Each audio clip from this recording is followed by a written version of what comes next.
David Jolly to face current Republican Representative Byron Donalds. Bill Barrow reports Donalds could become the state's first black governor. Donalds ran with President Trump's endorsement, and he has embraced that on the campaign trail. He did not mention the president on stage, and in fact, much of his campaign is about addressing Floridians' concerns about their economic struggles. An affordable Florida starts with a limited government that respects hardworking taxpayers who fund it. And it's notable that he's running with that Trump endorsement, but almost making an implicit criticism of Donald Trump's economy. He doesn't frame it that way, but that is sort of the dynamic he's going to take to this general election audience. The United Arab Emirates has suspended all trade with Iran after it said it came under renewed fire. Canada's dodged President Trump's threat of 50% tariffs, at least for 3 days. Trump telling reporters, They called yesterday and they gave us the points that we had to have. Very fair deal for both. The tariffs will be non-existent for our farmers. Our farmers were paying tremendous tariffs into Canada, and those tariffs are going to be totally eviscerated, down to zero. And Mike Hempen reports. A former advisor to Dr. Anthony Fauci has pleaded guilty to plotting to conceal federal records. Dr. David Morens is accused of using his private email account to intentionally circumvent public record laws while employed under Fauci at the National Institute of Allergy and Infectious Diseases. The indictment follows a probe by House Republicans into the origins of the COVID-19 pandemic. In congressional testimony, Morens denied attempting to evade federal transparency laws by using his personal email. He could get up to 5 years in prison when he's sentenced in November. Mike Hempen, Washington. This is AP News.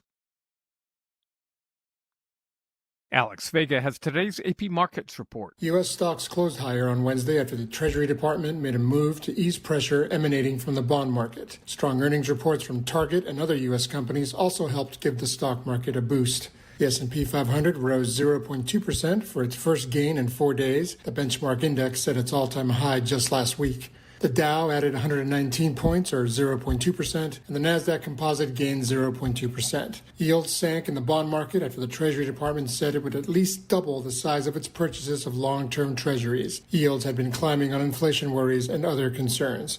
This is Alex Vega. And the national debt has now surpassed $40 trillion.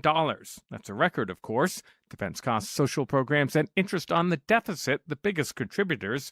Experts say it's already showing up in higher borrowing costs and lower wages. There's more news at apnews.com. I'm Ben Thomas. Thanks for listening. This is 820 AM, WCPT Willow Springs, and streaming worldwide at WCPT820.com. We are Chicago's progressive talk, where facts matter. Now, your WCPT 820 weather update. I'm meteorologist Ray Miller from the Weatherology Weather Center. We'll see partly cloudy skies tonight with a low temperature of 67 degrees and northeast winds at 5 to 10. Thursday, lots of sun with a high temperature of 74 degrees and northeast winds at 5 to 10. Friday, we'll see a chance of thunderstorms with a high temperature around 81. Saturday, sunny with a high of 80. And for Sunday, sunshine with a high temperature around 76 degrees. That's the latest Chicago weather update. Right now, it's 77. Homeowners, is your upper floor too hot in the summer? Are energy bills climbing with every degree? Green Attic can help. With over 15 years of experience and more than 1,000 five-star reviews, Green Attic is a trusted name in Chicagoland for insulation, ventilation, and roofing solutions that make homes more comfortable and energy efficient. They specialize in attic insulation, spray foam, crawl space encapsulation, mold remediation, and solar attic fan installation, all designed to keep your home cooler and improve indoor air quality during the warmer months. Green Attic also offers full-service roofing through Green Attic Roofing, from roof repairs and replacements to flat roofs, commercial roofing, and solar panel installation. The right insulation and ventilation can lower energy use, reduce strain on your HVAC system, and help maintain more consistent temperatures throughout your home. Green Attic backs its work with the industry's only 10-year labor warranty. Schedule your free insulation consultation at greenattic.com or get an instant roofing estimate at greenatticroofing.com. Green Attic, healthy home, happy family. Chicago's progressive talk, WCPT 820, where facts matter. Driving it home with Patti Vasquez, Patti Vasquez. From global conflicts to greenhouse gases, the folks refusing to wear masks says, and politicians getting caught grabbing ass. driving it home with Patti Vasquez. Well, hello, everybody. It is Wednesday, which means my hump day honey is in the studio. Ken Mejia Beal, Midwest Chair for the Victory Fund. Go to victoryfund.org and learn more about the work they do. I had questions for him before the show, and I feel a little bit more... how do I say this? Empowered to let people know about like reaching out to you and learning more and supporting your work. And one thing I stress, because I have folks that are like, well, I would reach out, but I'm in Wisconsin. I am the Midwest Chair for Illinois, Wisconsin, Michigan, Iowa, Indiana, the Dakotas, Missouri. Like, I have a big patch of area. So if you or someone you know is an openly LGBTQ candidate with a good background, check out victoryfund.org, because just being gay is not enough. Right. Aligns with the mission that you are. Yes, our mission. Yes. Check out our and reach out to me and put in the application. And our goal is to make sure that eligible folks are elected, because sometimes the help that LGBTQ candidates need will not come from the party. And sometimes, depending on where you are, the party doesn't know how to handle an LGBTQ candidate. They just don't understand dog whistles, microaggressions, things of that nature. So that's what we're here for. I appreciate that too, and I know how challenging the campaign season can be for candidates. Yes. So any place that you can find like that solid footing, like I remember when I ran and getting the support of people like Alderman Gilbert Villegas and Controller Susana Mendoza, and the Painters Union, like that was fantastic. I mean, it was just really incredible, and it makes you feel like, okay, I'm not crazy for jumping into this race and for standing up for what I believe in. I had some really good mentors. I had former Majority Leader Greg Harris, Speaker Welch, who wasn't the speaker at the time. I had just really good people when I was having those days would be like, Ken? Yeah. You can do it. And it was like, oof, I don't know. Folks, we're gonna do a little bit of a turn here for talking about campaign season, because we both have experience with this, both as candidates and with helping other people in their races. Yes. And I want to tell everyone, we have an interview coming up that will air soon by one of our co-founders of Future Now PAC, which is the parent company of WCPT. Daniel Squadron has written a book called Fourth Branch, and one of the things he talks about is run for office, right? Yes. And it's one of the most empowering things I've ever done. And I wanted to just for a moment, the polling places can be really wild. Especially like this was heading into the pandemic, and we were at a polling place, and there were people who were campaigning inside the blue cones. You cannot do that. Well, and definitely the candidate can. Absolutely not. It was such a bizarre thing, because they had gotten the judge of elections to move the cones, right, and they had it like in front of the doors. They're not supposed to move. Oh, it was a whole like thing. there's a lot happening here in this story. So there was a point where I got into an argument with the people who are working for other campaigns, not just for Lindsay LaPointe or Joe Dupulshin, but just people in general. Like you're making it harder for everybody else who's doing it the right way, right? Well, even Lindsay, like we were at the Jefferson Park, we were at the 16th District Police Station over here on Milwaukee Avenue. The blue cones are up, and she walks through with her campaign shirt on. You cannot wear campaign shirt. Like there's so much going on here. I have a picture of it walking right cannot do between that. the blue. I understand that, and so because I so fiercely do believe in following the rules, because it's already like people going in to vote already hate those people. Right. So now you're like right on top of them. Right. And folks, if you have the opportunity to talk to the actual candidate outside a polling place, like here's your opportunity. If you haven't made your mind up yet, or you have more like at last minute, like that's a really important moment for everybody. It really is. As long as you do it the right way. Yeah. Because if you do it the wrong way, you will irritate me. Oh yeah. No, I'm like, hi, I'm Patti Vasquez. I would have voted for you. Oh, thank you very much. If I were in your district. I had so many nice people. I think I've told you the story before. One of my Tell it again. Two of my favorites, and I have so many favorite moments of campaigning. My two top moments, let's just say inside the window of the last 2 weeks, the early voting and being at polling places. Let's just say polling place. We had just opened in 16 districts. The first day, the first people coming, like this guy walked straight up to me. He walked past the doors because he saw me on the other side of the blue cones. He goes, young lady, I have been waiting since September to come vote for you. You showed up on my porch. He goes, it was dark out. It was raining. You told me your story.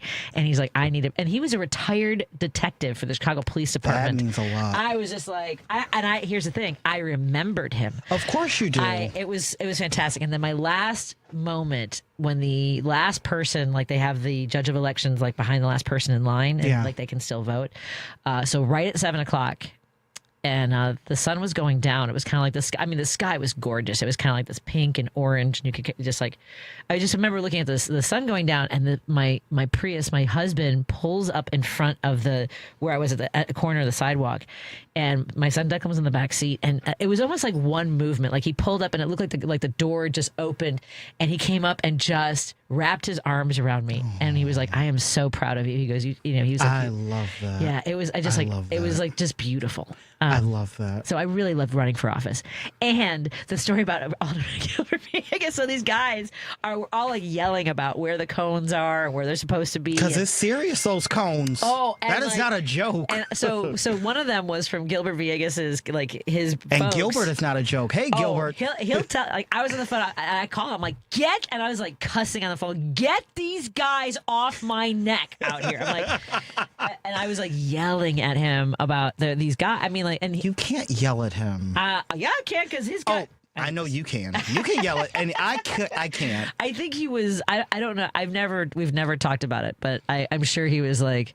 I don't know if it was like if he was impressed with my. It was a combination of impressed and fear. Yes.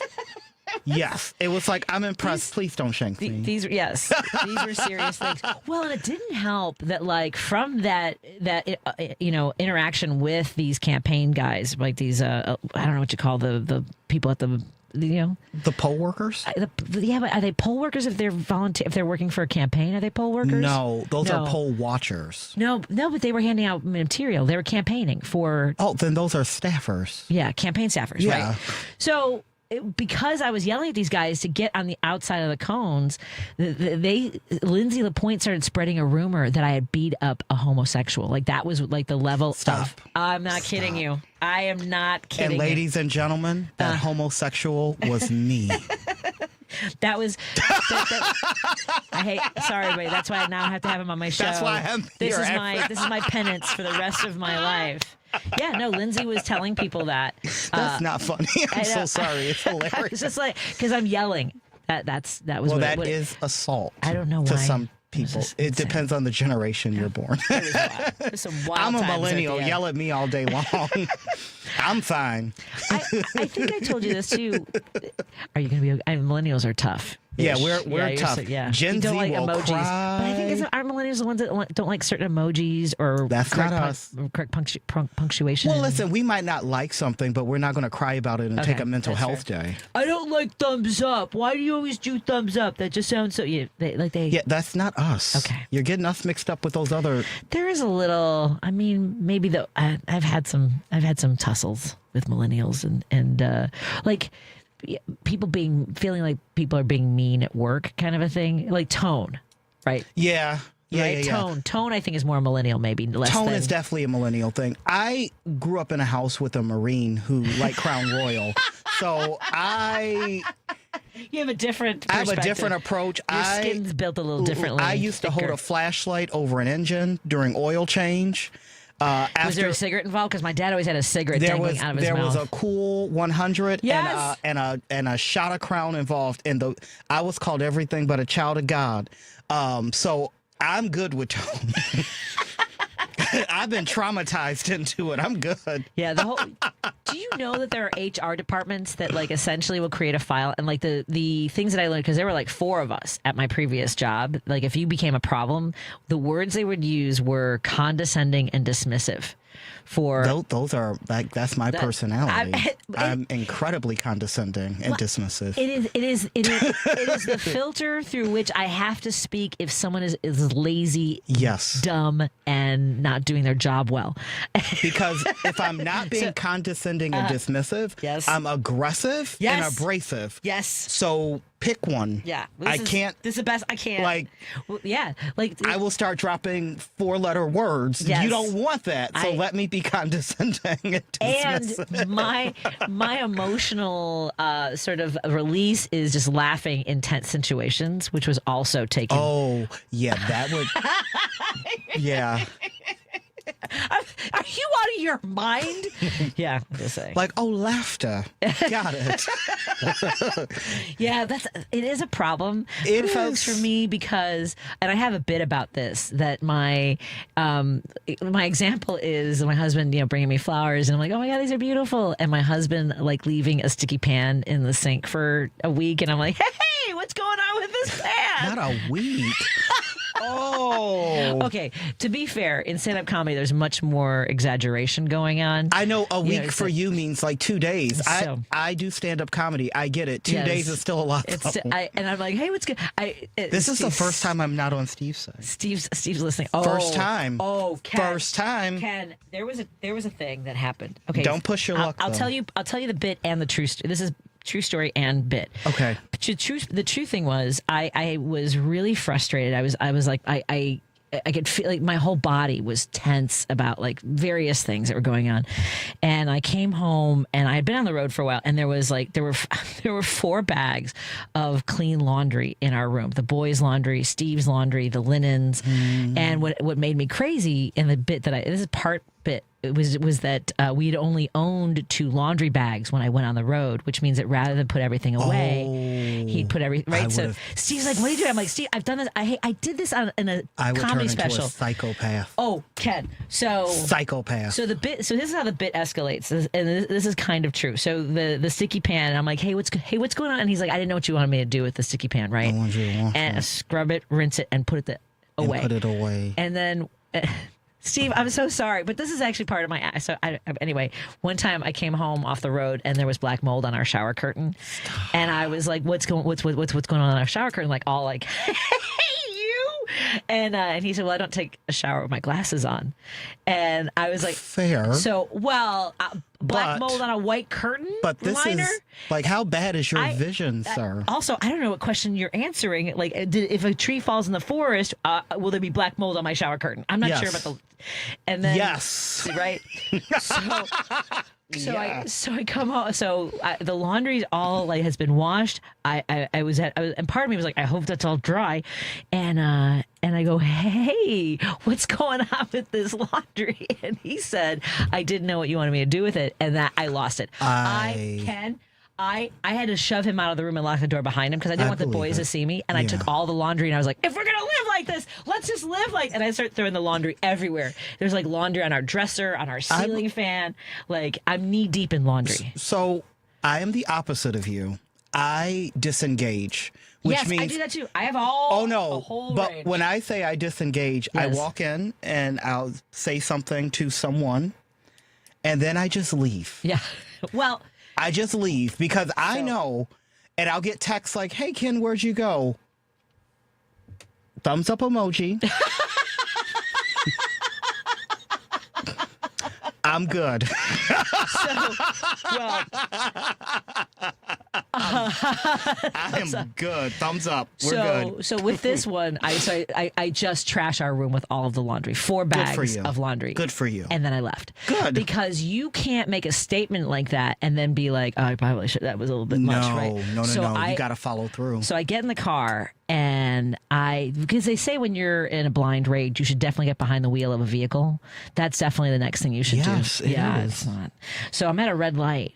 And I had a 4-cylinder at the time, and the light turns green. I was the first car in line, and the light turns green, and I was about to go. And someone honked. Oh Oh my God! Did you sit there? Because I sit there. We will live at this red light. Because I got nowhere to go, baby. I will wait for my shade of I'm red. the same way. I'm just saying. I will sit there. But then the light turns green. I'm like, oh, this is how I die. This guy's gonna. I mean, like, because road rage is a thing. It is. So I pulled over. I'm ready. So I because the guy pulled up next to me, and I was like, and I put my hazards on, like my car was broken. Oh. I was like, I didn't know what happened. So I get through the intersection. I pulled over because my heart was just racing. I'm like, this was really dumb. You know what? Like this, I almost got killed right now because of laundry, because I lost my mind over laundry. And Steve's a stay-at-home dad. Like he's got the pressure of everything in the house. I'm on the road. He's taking on a lot. So I understand that. So I go home, and this is not what I do. And I end with the car and the. The way I end it in the act is I say I go home and every single piece of clothing was folded and put away and the sticky pan is washed. And I was like, well, I should do that more often. The true story is I got home and I said, I'm sorry, I shouldn't have done that. And he said, I just didn't realize how low your reserves were. I should have been more. God, Steve is perfect. Steve is perfect. I mean, what? Yeah. Because I'm a little. I mean, this is why we get along so well. This goes from 0 to 100. Can you feel it? Because for me, I feel it like it starts in my belly. Like when I know, I'm like, oh, that's the thing about Buddhism, right? It starts in my throat. Yeah. When it gets here, it's too late. Like when my muscle, like this is like to keep it like.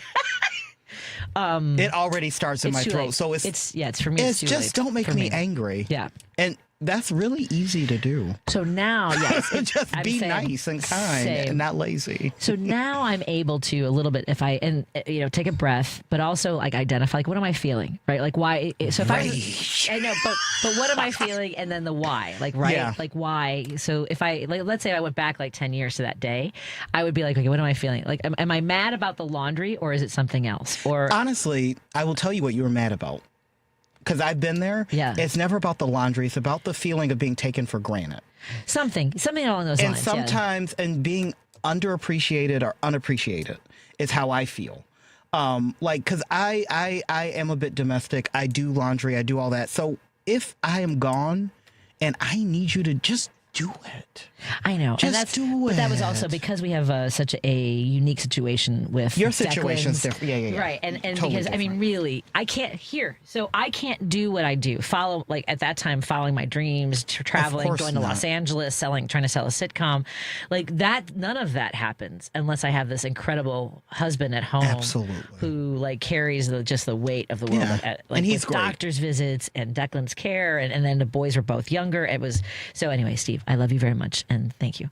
I love you too, Steve. More after this on WCPT. I'll come back and let's thank our sponsors real quick because I haven't done that yet. Thank you to Source Solar, Pride Coffee Roasters, the American Foundation for Suicide Prevention, the Chicago Federation of Labor, Minocqua Brewing Company. We're so glad to have you all as our sponsors and supporters. After this, we'll continue our conversation. I'm sure we'll find.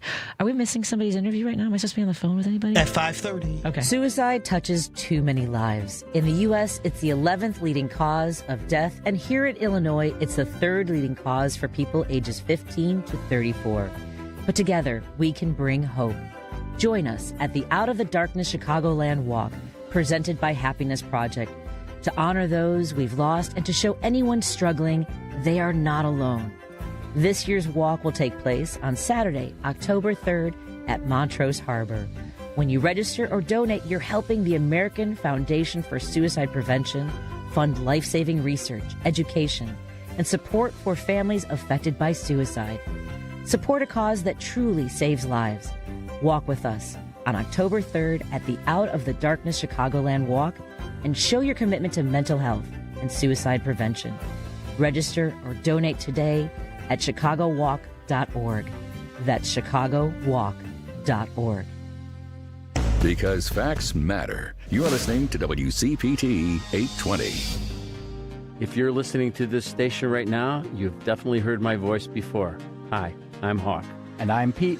And we're with Source Solar, your local source for solar. Source Solar is Chicagoland's premier solar installer, providing solutions for over 1,000 homeowners and business owners across Illinois and Iowa. With over a decade of industry experience and deep roots here in Chicago, we have the expertise to help your transition to clean, renewable, resilient energy. We can guarantee that we save you money day one without any out-of-pocket cost to you. This means you have an instant ROI, instant payback, and can save money to add to your bottom line day one. At Source Solar, we source everything as local as possible, meaning we always carry the Made in USA sticker. Find us online at www.source.solar. Stop in our office at 5710 North Northwest Highway or give us a call at 773-985-3992. And don't forget to ask for Hawk or Pete. You're listening to Driving It Home with Patti Vasquez. Thank you so much for joining us as we continue our drive home. I know I haven't talked about topics in the news, but I want to say this about what we were discussing as far as like the stress that I was feeling and the reaction. And because we kind of started out talking about running for office. Yeah, which is stressful. It's stressful, but also, I mean, I'm able better now. I'm not, I'm always a work in progress. I think that's we all are, and I think it's also acknowledging that, being mindful of that. Like people, that's to me like being conservative, being in MAGA, being that in that mindset of like this is the way everything has to be. Being locked into that, I think, causes so much tension and it is very self-centered. Yeah, and I mean that. Yeah. Across the board, it's a self-centered view approach to life, right? And so now I can identify. I'm better at. I'm not perfect. I keep moving, but also on top of all the stressors has been this. I think that we need to acknowledge how stressful having Donald Trump so deeply a part of our lives for people who are engaged and empathetic and want better for our country, for our neighbors, also plays a role in our mental health. I'm going to say this, and it's not just Donald Trump. He's at the top of the list. Yes, but his enablers, yeah. It's Donald Trump, but it's also every single do-nothing politician that my tax dollars go to, because I pay for this. Yeah, it's us. Like I pay for this, and it is so frustrating that these people are able to get in, and the best ones always have a group of goonies behind them that just amen and yes man everything they do, and it is draining. It is draining. Yeah. It is draining. And it can impact your relationships with other people. And I think we should give ourselves grace and also help manage the way we react to things, knowing that that's an underlying piece of the puzzle. I agree. So at any rate, a listener asks, let me just get to the one about the stress and in a relationship and domestic issues. Sure. Came home from work, laundry that needs folding, still sitting in the family room where my husband and son are sitting playing video games. I would die. My husband says, "Oh no. All you needed to do was ask." No.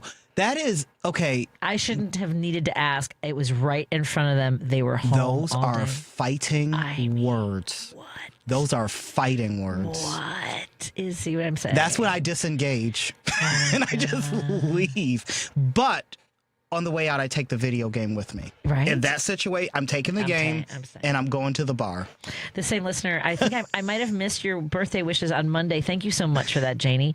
Wishing you the happiest. Happy birthday. Thank you. I text you. May you party hardy, spend some quiet, peaceful time in nature, enjoy cherished time with your family, laugh with. Oh, thank you. So this is very sweet. And again, what I was saying is it is so challenging, but leave the insanity aside for just a few hours, which we should all be doing. I think stay hydrated. There are groups of people that they're indoctrined with like the news, and it's like, Ken, it's like I watch the news 2 hours a day. I get on social media in total probably for like 1 hour a day. Yeah. Like I can't. I've heard enough. I've seen enough. I'm good. Do you know what I heard someone call that this weekend on? Devin, do you know the name? What's the name of our show that I have? If you want to use a microphone, no, it's on Comrex, and I can't. If you want, stop confusing Dev Dog. What are you doing? I can get his microphone on. I didn't set it up. Oh, T program. Wait, I almost had it. The weekend show that deals with religion on Saturdays. I can't remember the name of it. I think it's Saturdays evenings at 7. Isn't it after? I think Theory Radio. But they were talking about. Let me see. I think I have you. If you. Do I have you? No, not that one. I think I took it. It might switch. Let's see if we can hear Devin. This is one of the things I requested. They asked me what I wanted in the studio, and I said I want to be able to hear the producer on the air. Let's hear. How about now? Yes! Yes! Dev Dog! I can't hear you, but state of belief. Oh, state of belief. Thank you so much. So they were talking about information. Wait, can he never hear us? No, because when he turns his microphone on, then he can't hear. God, I was like, because I was just talking to him and he looked at me like he understood everything. I feel like an idiot now. No, Continue. yes. Okay. Information sobriety. Yes, I love that term. I mean, yes. Isn't that fantastic? You have to cut it off. And the human brain is not built to know everything about everything. It is, and that's the kind of the problem with social media. It expands our brain in a way. Like, you're not supposed to have 50,000 people that like you or 50,000 people that dislike you or know all the bad things that are happening in the world. And you're not, like, our brains are not wired for that. Exactly. No, So, I can't take it. Yeah, I can't do it. By the way, you just saw me looking around because I don't know what I'm supposed to do next in here. Let me see. We're supposed to have. We're trying out new technology here. Oh no. Did she go? And she's a doctor. We can't keep her waiting. How do I let her in? You know what? This is off the air. I'm going to go ahead and let me pull the curtain back across the stage. Yes. And take care of some things back here. Okay. In a moment on Let's go on WCPT break. 20 Heartland Signal, KTNF 1150. Hello, everybody tuning in digitally. We're in studio with my Hump Day honey, Ken Mejia Beal. We'll be right back after this. You're listening to WCPT 820. Here's the latest Chicago weather update. I'm meteorologist Ray Miller from the Weatherology Weather Center. We'll see partly cloudy skies tonight with a low temperature of 67 degrees and northeast winds at 5 to 10. Thursday, lots of sun with a high temperature of 74 degrees and northeast winds at 5 to 10. Friday, we'll see a chance of thunderstorms with a high temperature around 81. Saturday, sunny with a high of 80. And for Sunday, sunshine with a high temperature around 76 degrees. That's the latest Chicago weather update. Right now, it's 75. This is Chicago's Progressive Talk, 820 AM, WCPT Willow Springs, and online at WCPT820.com, where facts matter. If you're purchasing a new home and working with Rocket Mortgage, listen very closely. Carly, 54, first-time home buyer, income 65 G's a year, contacted Rocket Mortgage for a mortgage. Rocket locked her into a 25-year fixed FHA loan at 6.125%, which sounds great until I reviewed Rocket's loan documents. Carly didn't know Rocket placed her into a 25-year fixed loan, not a 30-year fixed loan like she wanted. Carly also didn't know Rocket Mortgage charged her over $5,000 to lower her rate. I explained why I thought it wasn't in her financial best interest to buy down the rate, and that's why Team Hochberg, not Rocket Mortgage, will be helping Carly with her mortgage. Let's review. Rocket Mortgage placed Carly into a loan she didn't want and didn't understand why Rocket charged her to secure a lower rate. If you want to work with a lender you can trust, give us a call now at 855-563-2843 or visit 56david.com, 855-563-2843 or visit our website 56david.com. Atlantic Coast Mortgage, Equal Housing Lender, NMLS 643114. Hey Google, play WCPT. Streaming Chicago's Progressive Talk from TuneIn. You know Minocqua Brewing Company ships right to you because drinking progressively shouldn't require a road trip. You need to try it is and always will be the Gulf of Mexico Mexican Lager. Yeah, that's the real name because when our, let's be generous and say, cognitively adventurous president tried to erase 5 centuries of geographic history with an executive order, the sane half of America grabbed a cold one and said, nah, it's crisp, it's Mexican style, and it pairs beautifully with common sense. And the Freedom Trail Kolsch, smooth, easy drinking, inspired by World War II escape routes that saved lives fleeing Nazi tyranny. Because resistance isn't just a bumper sticker, it's a tradition worth toasting. Order online anytime at MinocquaBrewingCompany.com. They'll ship it right to your door. And for our Collar County friends, find them locally at our Tolly Wine and Company in Rockford, Bootleggers Liquors in Frankfurt, Westside Liquor in Morris, Liquor World in Kankakee, and the Deli Llama Store and Cafe in Lake Villa. Minocqua Brewing Company, progressive beer for people who still give a damn. You want facts to matter, want to hear some truth? Get your lazy ass down to the voting booth and vote, goddammit! Vote, goddammit! Want some justice on the Supreme Court? Lifetime appointments, they ain't short. Want women to control their own body? Want a real president, not John Gotti? Want a clear separation of church and state? It don't come free, f***ers, participate! Vote, goddammit! Vote, goddammit! Vote, goddammit!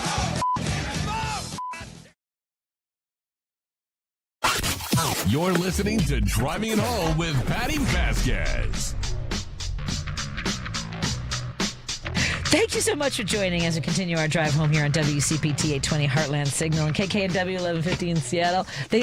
We're working on a new video streaming, and Devin just walked out. He goes, "It might not be the best angle." And I'm like, "Oh, believe me, that is not my best side." Dr. Kristen Lyerly joins us on the line with us, and I should introduce you, Doc, to my guest co-host, his choice of name, by the way, my Hump Day Honey. That's right, Ken Mejia Beal. I don't know how to switch cameras for you to be able to see him. It's okay. I'm so happy you're here, Doc. Doctor. It's good to meet you again. Hello, good to see you, my friend. I love your baseball hat. What does your baseball hat say? I was going to say, I'm glad you got the memo. My baseball hat says abortion is healthcare. Oh, very Love nice. it. Mine says, for those not watching, mine says Chicago Tool Library, because there is the Chicago Library that you can just borrow tools from. All kinds of power tools, hand tools, you can lawn mowers, snow blowers. It's amazing. It's the best thing ever. I love it. I rented a power sander. I'm working on, I take things from Buy Nothing and try to not flip them, but just restore them and make them useful so they're not in a landfill. And but also socialism, Patty.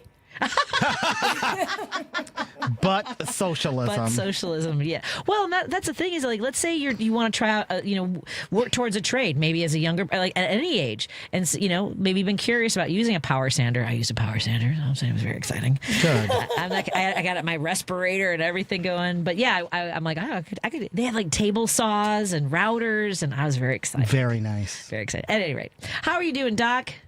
I'm hanging in there. I got my hip replaced a week ago. Wow. That's But I'm sitting here, with my legs crossed, my legs all bruised up. But a hip replacement, not as bad as I thought it was going to be. Yeah, that's a big one. It's a huge recovery process. Well, and the doc has been recovering a lot this year. I know. I don't. You know what? Let's go on to topics. We don't. I can see your face. You're like, I'm going to be me before, after, and during this conversation. Yes. So, I will say that you and I both know that being a patient in the United States of America sucks. Yeah, our healthcare system is so profoundly broken, and it doesn't matter if you've got money or privilege or education, or even if you're an insider, like I'm a physician, it's still incredibly hard. It's very challenging. I try not to be angry. It's hard not to be. I guess that's it, because you're supposed to be recovering, right? Right. And there's so many elements that are contrary to the body healing. And that's a shame, because money is stressful, fear is stressful, confrontation, all the conflicts that you have to, like, I could get into it, but I do want to ask you this, and we didn't prep you on this at all, and I don't know how much you're following, and I don't know how much Ken is, but I can't be on social media and get away from the Lindsay Clancy case in Massachusetts. I don't know if Ken's familiar with this. I am familiar.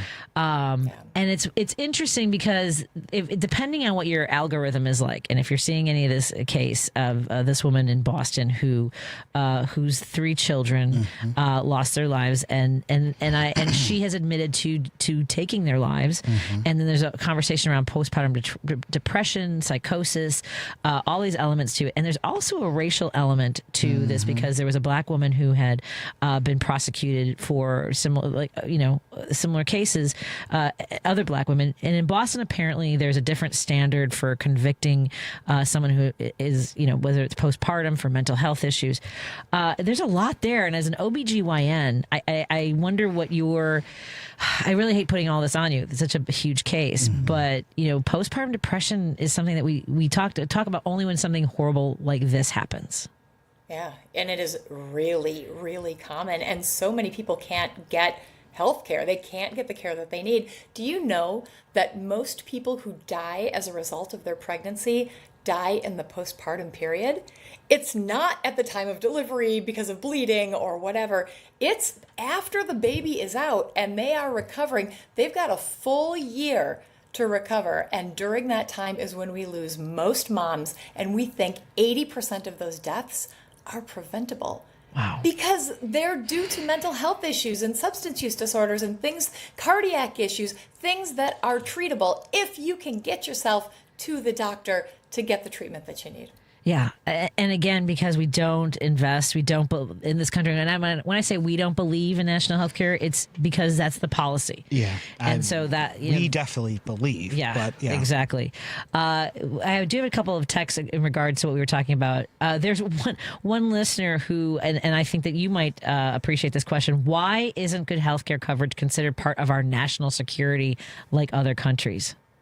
Well, I think it is if you're a Democrat. Republicans don't think about it that way. And, truly, it is the one thing that every single one of us will need consistently throughout our lives. So why don't we invest in ourselves, in our families, in our communities? It doesn't make any sense. But we have been so torn apart by fear and division for so long. I mean, Theodore Roosevelt was the first person who tried to get this going 120 years ago. So our system has just continued to develop and be this capitalistic system instead of a true care system. And it bleeds into the rest of the care economy. It bleeds into child care and elder care and all of the other stuff that we are not providing for the citizens of this country. We have another listener that says, again, here, what's real interesting is you had 4 years of Biden and 8 years. Here we go. This is 8 years to fix health care. Obamacare was an obvious disaster. I don't think that's true.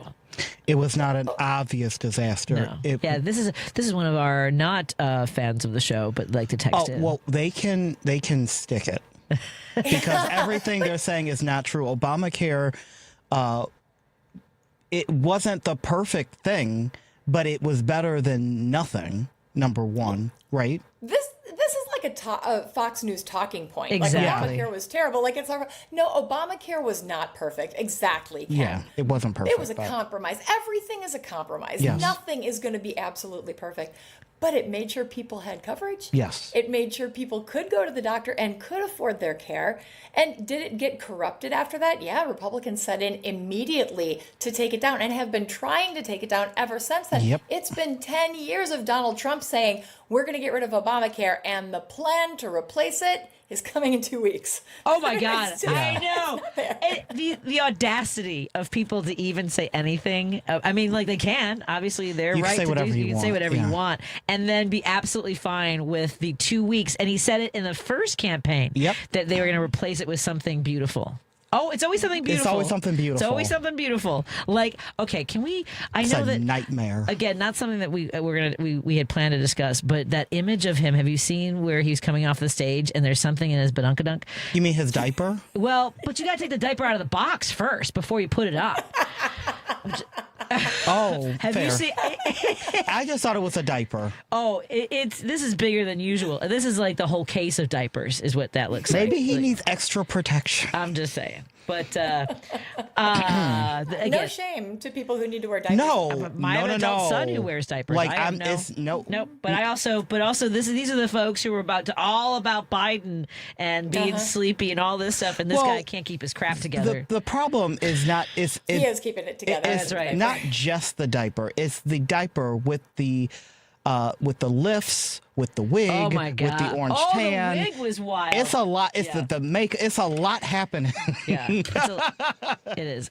Okay, let's get on topic. I was supposed to be on topic. So, I wonder how people can be surprised that we have someone who is is in charge of our national health, who says that he snorted cocaine off a toilet seat, and that's his excuse for not being afraid of germs. And has now disrupted the vaccine schedule for kids for mandating essentially through executive order that vaccinations don't even actually exist. Mm-hmm. The MMR does not exist in separate forms. Take note, kids. That's why you don't do cocaine, because then you go crazy. All the things. and now we have rising cases in measles in places like Wisconsin. Tell us a little bit what's going on in your neck of the woods. We've got an outbreak, and it is not controlled. It's in the community. It's spreading in southwest Wisconsin. It's 40 people at this point. Almost everyone, I think one of the people who's been affected was vaccinated. There have been 2 hospitalizations, and we don't know what's going to happen next with this. And the scariest thing is school is about to start, and Wisconsin is the 3rd least vaccinated state for kids going into kindergarten. So this is just a tinderbox. We had a couple other outbreaks up in Oconto County, kind of where I am by Green Bay, and now in southwest Wisconsin. We know this is going to blow up. Wisconsin's had bad vaccine policy for years, and we've been warning, the medical society has been warning the legislature, this is going to be scary, it's going to be bad for our kids. Well, here we are at the cusp of it. Oh my, it's just heartbreaking. Yeah. And it's so preventable. It's so preventable. It's so preventable. Yeah, but God forbid. Well, and this whole breaking the MMR down into 3 vaccines, this is all total nonsense. There's no evidence for this. There's no evidence that vaccines cause autism. And actually, Trump even admitted that recently. He did. Saying, yeah, but I don't know. We don't know for sure. Yeah. Right. And we have tons of evidence that suggests that vaccines and autism are not related. So why don't we take our attention away from changing the vaccine schedule and really focus on some of these multifactorial causes of autism? There is some real stuff there. MAHA is not totally crazy. There are some good things that MAHA is doing. Clean air, clean water, clean food, all of that stuff really does matter. Let's make that happen. Splitting up the MMR vaccine is a bad idea for all the reasons. We don't have it right now. It's extra vaccines for kids, which means extra doctor visits, which means extra time away from work, which means extra cost. It is just way too much extra for absolutely no reason. And to your point about, clean air, clean water, then RFK Jr. should be out there leading the charge against data centers using up the power supply and destroying our, I'm just saying. But he's not. That should also be under his purview. Right. Yeah. Are data centers playing out in the elections in Illinois the way that they are in Wisconsin? Are they, Ken? I think they are. I think they Mayor are. Johnson was just booed out of an event on the South Side because of a data center, I believe, recently. Yes. Yeah. So, yes, it is playing a role. It is playing a role. Well, and it's challenging because I was talking to somebody today who would like to see sort of this conversation about, I get it, right? I get that I want my phone. I want things to be done fast. I want all that, I want that processing. I want to have access to the tools that help make my life easier. And I want to be able to drink clean water and be able to use my power in my house. And so how are we going to have that conversation about all those things existing? Is it possible we could just take a deep breath and look into the data and the science of it? I was just going to come up with some compromises. Oh. Can I make a point? I'm going to speak like this while the music is playing. Can you just wait, Ken? Ken, take a breath. Okay. Yes, doctor. I can't breathe. That's why I'm here. Okay, you make your point, then we'll talk about it. No, my only point is, for the people that want everything now, they have to slow down. Yeah. You can have everything you want, just not at the same time. Let's figure out some stuff first. That's all. Well, because we didn't figure out social media before. No, we didn't. It had such an impact on our lives. And it's run amok. I'm just saying, the muck is muckiness. It's a lot. It's run amok, especially for our young people. Suicide rates are extraordinarily high. Eating disorders are up. Absolutely. Before we go to the break, dare I say that without question, our healthcare would improve if Congress was mandated to be on the exact same healthcare system as the citizens whom they seem to forget that they work for. Mm-hmm. When does the employee have better healthcare, pensions, retirement privileges than the employer? Make it make sense. Boom. Wait, does Congress have a job? I haven't seen Congress do anything. I don't know. Mitch McConnell, apparently you can be comatose and weekend with Bernie. And when they get shut down, they get checks. So, yeah. Mm-hmm. I mean, yeah.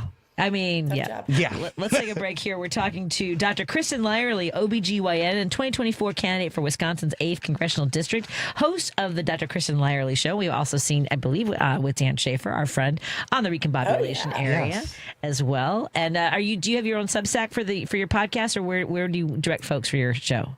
I do. It's just my name, Dr. Kristen Lyerly, on YouTube, Substack, all the socials. All the socials. All the places. More conversation when we come back in just a moment on WCPT at 20 Heartland Signal and KTNW 1150. Also joining me in studio is the Midwest Chair for the Victory Fund, Ken Mejia Beal, and his own self-proclaimed title, Mahump Day Honey, And he'll be filling in for me with Elliot Serrano, Paul Shivari. Yeah. And we look forward to those shows as well. More in a moment on WCPT 820, KKNW 1150. And hello to everyone tuning in digitally. We're so happy to have you here. This is a WCPT Veteran Minute.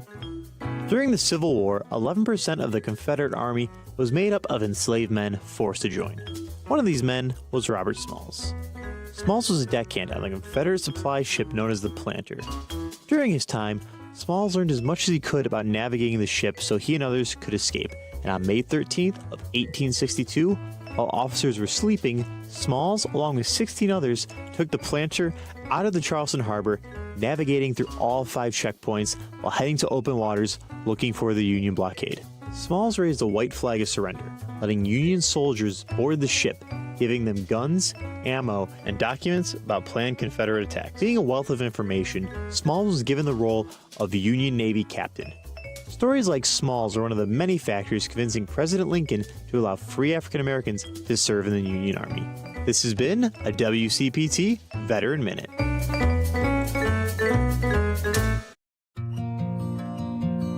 Hey, this is George Lopez, and I want to take a moment to talk about cancer because it is no joke. Hey, every 16 seconds, an American receives a cancer diagnosis, and every minute of every day, another person loses their life to cancer because far too often, cancer goes undetected until it's too late. That's why Stand Up to Cancer has set a bold goal to make early stage detection an essential part of standard of care for all cancers. So often, if cancer is detected early, the chance of long-term survival is 90%. So if we all support cancer research, more than 2 million lives could be saved in the next decade. It will take all of us standing up together to put this goal within reach. Our success is measured in the months, years, and lifetimes given back to the people with cancer and their families. So join the mission and help save lives today at standuptocancer.org. WCPT 820, Chicago's progressive talk, where facts matter.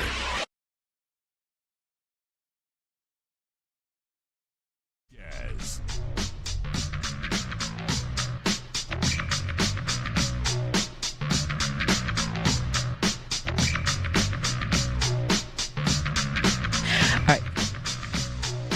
Thank you so much for joining us. We continue our conversation here on WCPT 820 Heartland Signal, KKNW 1150 in Seattle. KTNF AM950 will be here in a few minutes, and I just jumped the gun on them. But joining me in the studio is my guest co-host, Ken Mejia Beal, my Hump Day honey. And on the line with us is Dr. Kristen Lyerly, OBGYN, 2024 candidate for Wisconsin's 8th Congressional District, and host of the Dr. Kristen Lyerly Show, available on YouTube, Substack, all the places that you enjoy your social media. Do you have a preference, you guys? What's your preference, Doc, for social media platforms? I don't know. This is what I'm trying to figure out. Like, where I am not on social media to earn money. I'm on social media and I don't really, but I'm on social media to get the word out. So yeah. I want people to have a place where they can talk to a trusted medical professional about like what's going on in the world with vaccines, with reproductive health care, with healthcare policy, all of that. So I don't know. I really don't. What do you think? I tend to be more on Instagram. How about yourself? I'm an Instagram person. Yeah, I don't TikTok. I can't do. I don't like TikTok because I'm not a child, and I'm an adult, and I like Instagram because the way the algorithm is, it feels like they don't bombard me with negativity. Right. Like it's kind of like I'll see my friend who just got engaged, and then I'll see something about the government, and then I'll see a apple pie, and it's like, oh, okay. Yeah. It makes me exactly. Yeah. Oh, give me a dog and a cat. I love. Yeah. There's been I watch a lot of dog and cat videos. My husband laughs because and doctor, this make you feel good. This is something I want to bring up. And Patty, thank you for segue. I just took my dog to the vet the other day to get her vaccines, and I'm reading here that less than 85% of Wisconsin kindergartners are not vaccinated. So this is my thing. When I board my dog, they will not take her in any boarding kennel, any reputable, without vaccines. How are these kids getting into kindergarten? Like it may be because I've lived here for too long. I don't, but could you? Yes, I'm going to tie this directly to what happened in Wisconsin about 15 years ago when Scott Walker got elected as governor and the entire legislature became Republican. So they had a big red trifecta. And it was the tip of the spear for what's happening right now. Wisconsin was the petri dish for Project 2025. So when they had total control, they could do whatever they want. And part of their initiative is to make the weakest vaccine policy possible. So we've had an opt-out, like an optional opt-out, forever. And we've got groups of parents who just don't want their kids to be vaccinated. So with that bad vaccine policy, these kindergartners now are kids who were born, within the last 6 years. But this policy has been around for over a decade. And we've been fighting to change it. Because, you don't get exemptions. Like you said, you have to have your dog vaccinated. Yes. So there are no exemptions there and some people can't have vaccines. They get an exemption. If there's a medical reason, yes. Right. But you shouldn't be able to just say, you know what, I just don't want to because I have a raw. I mean, yeah, because I don't want to. I mean, I just signed up, thanks to you being here, I just signed up to get my flu shot on Friday. But I don't want to. But I'm going to do it. Well, that reminds me, and I'm going to say this out loud because I already had who I need to introduce you both to is Dr. Kathy Tynas. She's she works at Alivio Medical Center. They work with a community and they provide care regardless of ability to pay. This is something. Let me get to the topic that we definitely have to cover, and then I'll come to this adult vaccination conversation, because I do want to touch on the fact that when Roe v. Wade fell and the Dobbs decision came down, I remember in Atlanta, in Georgia, they disbanded their maternal and I believe infant mortality boards, which has happened. They're basically hiding the bodies, and I know that there's a study that's basically the Texas maternal mortality report has skipped 2 years of data, which means they're not counting people who've died in the wake of the Dobbs decision. Talk to us a little bit about that, Doc. So the background is that in the past, every state did not have a maternal mortality review committee. These are the committees that bring all these experts together. Anytime somebody dies related to their pregnancy, we study it because we want to know, was this preventable? What should we change? So we had just gotten to the point before Dobbs when I think every state had one. And then Dobbs happened, and then politically things started going backwards, and we started seeing moms die as a result of these abortion bans. And in a state like Georgia, there were some people on the team that were whistleblowers, and they said, you know what, we're just going to take the team away. And they did something similar in Idaho. What happened in Texas is they took a breath, and they said, we haven't looked at these last few years of data, which isn't all that unusual. But typically you just speed up the process. What they decided to do is take a pause. So they're not looking at the 2 years after Dobbs. And that's a real shame because there are some really tragic deaths that occurred during that time that deserve light, that deserve to be investigated, and their families deserve justice. Yeah. Oh my God. Yeah. And we also know that abortion rates haven't actually gone down, have they? They've gone up. They've gone up. Well, I read that. This yes, is what I speculated, and I haven't read. I know that when this all first happened, there were doctors who were saying that women were, because within 6 weeks, you don't always even know if you're pregnant, and then if you find out you're at the end of that time, that window, women have an abortion because they haven't even been given enough time to make an informed, balanced decision. So they may actually have abortions they might not have otherwise had because they don't want to miss that window. Right. Right? Mm-hmm. Yeah, and that even happens later in pregnancy because, think about it. If you've ever been pregnant or helped to take care of a pregnant person, you have a really important ultrasound right around 20 weeks. And that's the ultrasound where you can see most of the baby's organs and things, and you can diagnose things like anencephaly. The baby has no brain. Some of those babies will not survive. And those families need time to think about what they're dealing with, what the possible outcomes are, and what their options are. So if you've got a 20-week abortion ban like we do in Wisconsin, those families are pressured to make a decision immediately, and that's how they end up in Illinois. So thank you. Yeah, thank you, everybody. I do want to talk about, but I'm going to be late, but I just want to make this point. I also need my shingles shot, so I do want to let folks know how important that is. And I'm saying it out loud because I need to do it. Yes, you do need to do it. You do not want shingles. I had it. So I had surgery, and it triggered. And I wish my doctor had said, because they told me I was the second one this had happened to recently, and the other woman almost lost her vision because it was on her eye. So please, everyone, because a trauma of surgery can trigger it, which I did not know. Yeah. Anything that suppresses your immune system can trigger it. It is a virus that most of us have, and it is just sitting there in our bodies just waiting. Yeah. But if you get the shot, it's very effective, and it can prevent a very, very painful, potentially disabling outbreak in the future. Yeah, because you have a window of when you might experience permanent nerve damage, folks. So please, if you think you might have it, please talk to your doctor. I was very fortunate to identify it so quickly. So, anyway, thank you for that. Dr. Kristen Lyerly, host of the Dr. Kristen Lyerly show on all the social media platforms. She's an OBGYN, and we so appreciate your expertise and your conversation. Thank you so much. Thank you, guys. I love hanging out with you. Thank you. Take care. We'll see you again soon. You too. Bye. All right. Speedy, continue healing. We wish you the best. Good vibes. Yes, more after this on WCPT, of course, KKW, and our friends tuning in digitally. We love having you here. Suicide touches too many lives. In the U.S., it's the 11th leading cause of death, and here in Illinois, it's the 3rd leading cause for people ages 15 to 34. But together, we can bring hope. Join us at the Out of the Darkness Chicagoland Walk, presented by Happiness Project, to honor those we've lost and to show anyone struggling they are not alone. This year's walk will take place on Saturday, October 3rd at Montrose Harbor. When you register or donate, you're helping the American Foundation for Suicide Prevention fund life-saving research, education, and support for families affected by suicide. Support a cause that truly saves lives. Walk with us on October 3rd at the Out of the Darkness Chicagoland Walk and show your commitment to mental health and suicide prevention. Register or donate today at chicagowalk.org. That's chicagowalk.org.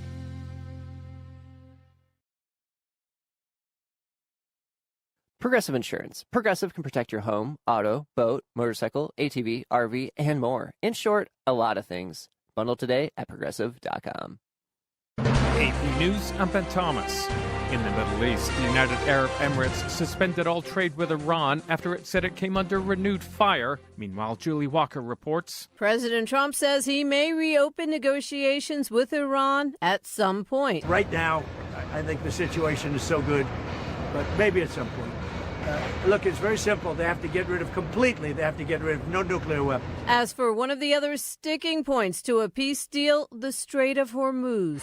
Last night we had a lot of boats come through. We have possession, complete control of the strait. I mean, outside of nuisance value, and there is nuisance value when they shoot a drone every once in a while, and not everybody's going to go through, but they come through. And over the last couple of weeks, we've had a lot of oil coming out, a lot of oil. It's not going to be perfect, but it's a lot of oil coming out. Attempting to shrug off oil prices that remain high, the president saying they'd not yet reached $350 a barrel. I'm Julie Walker. Israel's military has announced its first criminal investigations into troop conduct in the Gaza war. Cases include the killing of a 5-year-old and her family trapped in a vehicle and the killing of 15 Palestinian paramedics. In Ukraine, Ukrainian anti-corruption agencies are investigating senior officials in President Volodymyr Zelensky's office. It comes a day after the recently fired defense minister, Mikhailo Fedorov, criticized corruption in Ukraine and called for elections to be held. I'm Karen Shamas. The National Hurricane Center warns another tropical cyclone could approach Hawaii by the weekend. The last one, Lala, left 2 people dead, and work continues there to remove debris and fix damaged infrastructure. And the national debt has now surpassed $40 trillion. Defense costs, social programs, and interest on the deficit, big contributors. This is AP News. President Trump's paused, at least for 3 days, his threatened 50% tariffs on some $20 billion worth of Canadian imports. And never mind sleigh bells, the sound of a whirring drone could become the new trigger for excited anticipation. Lisa Dwyer explains. Millions more people may be able to get smaller, lightweight Amazon packages delivered by drones by the end of the year. The company plans to expand their airborne shipping to suburban areas in nearly 500 U.S. cities, intensifying the battle between Amazon and Walmart to provide customers with the fastest delivery times. Amazon says that customers could receive drone deliveries of packages up to 5 pounds in as fast as 30 minutes. The federal government has proposed a rule that would allow more drone operators to fly beyond the horizon, but that has not yet been finalized. I'm Lisa Dwyer. There's more news at apnews.com. I'm Ben Thomas. Thanks for listening. This is 820 AM, WCPT Willow Springs, and streaming worldwide at WCPT820.com. We are Chicago's progressive talk, where facts matter. Now, your WCPT 820 weather update. I'm meteorologist Ray Miller from the Weatherology Weather Center.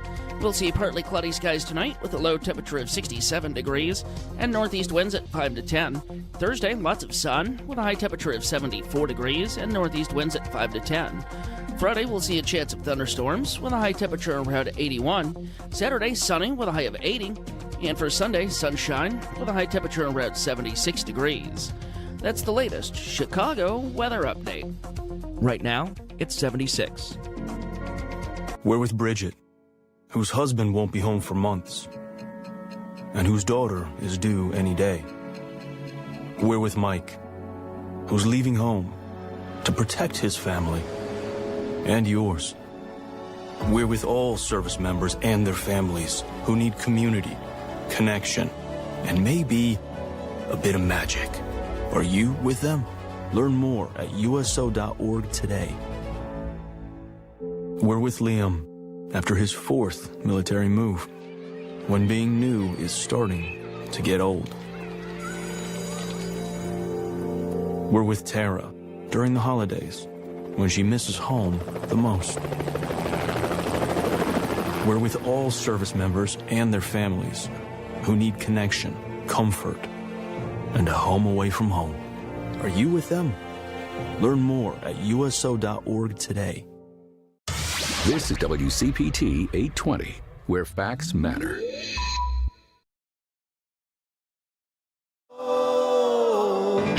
With Patti Vasquez, Patti Vasquez. From global conflicts to greenhouse gases, the folks refusing to wear masks says, and politicians getting caught grabbing ass says, she's driving it home with Patti Vasquez.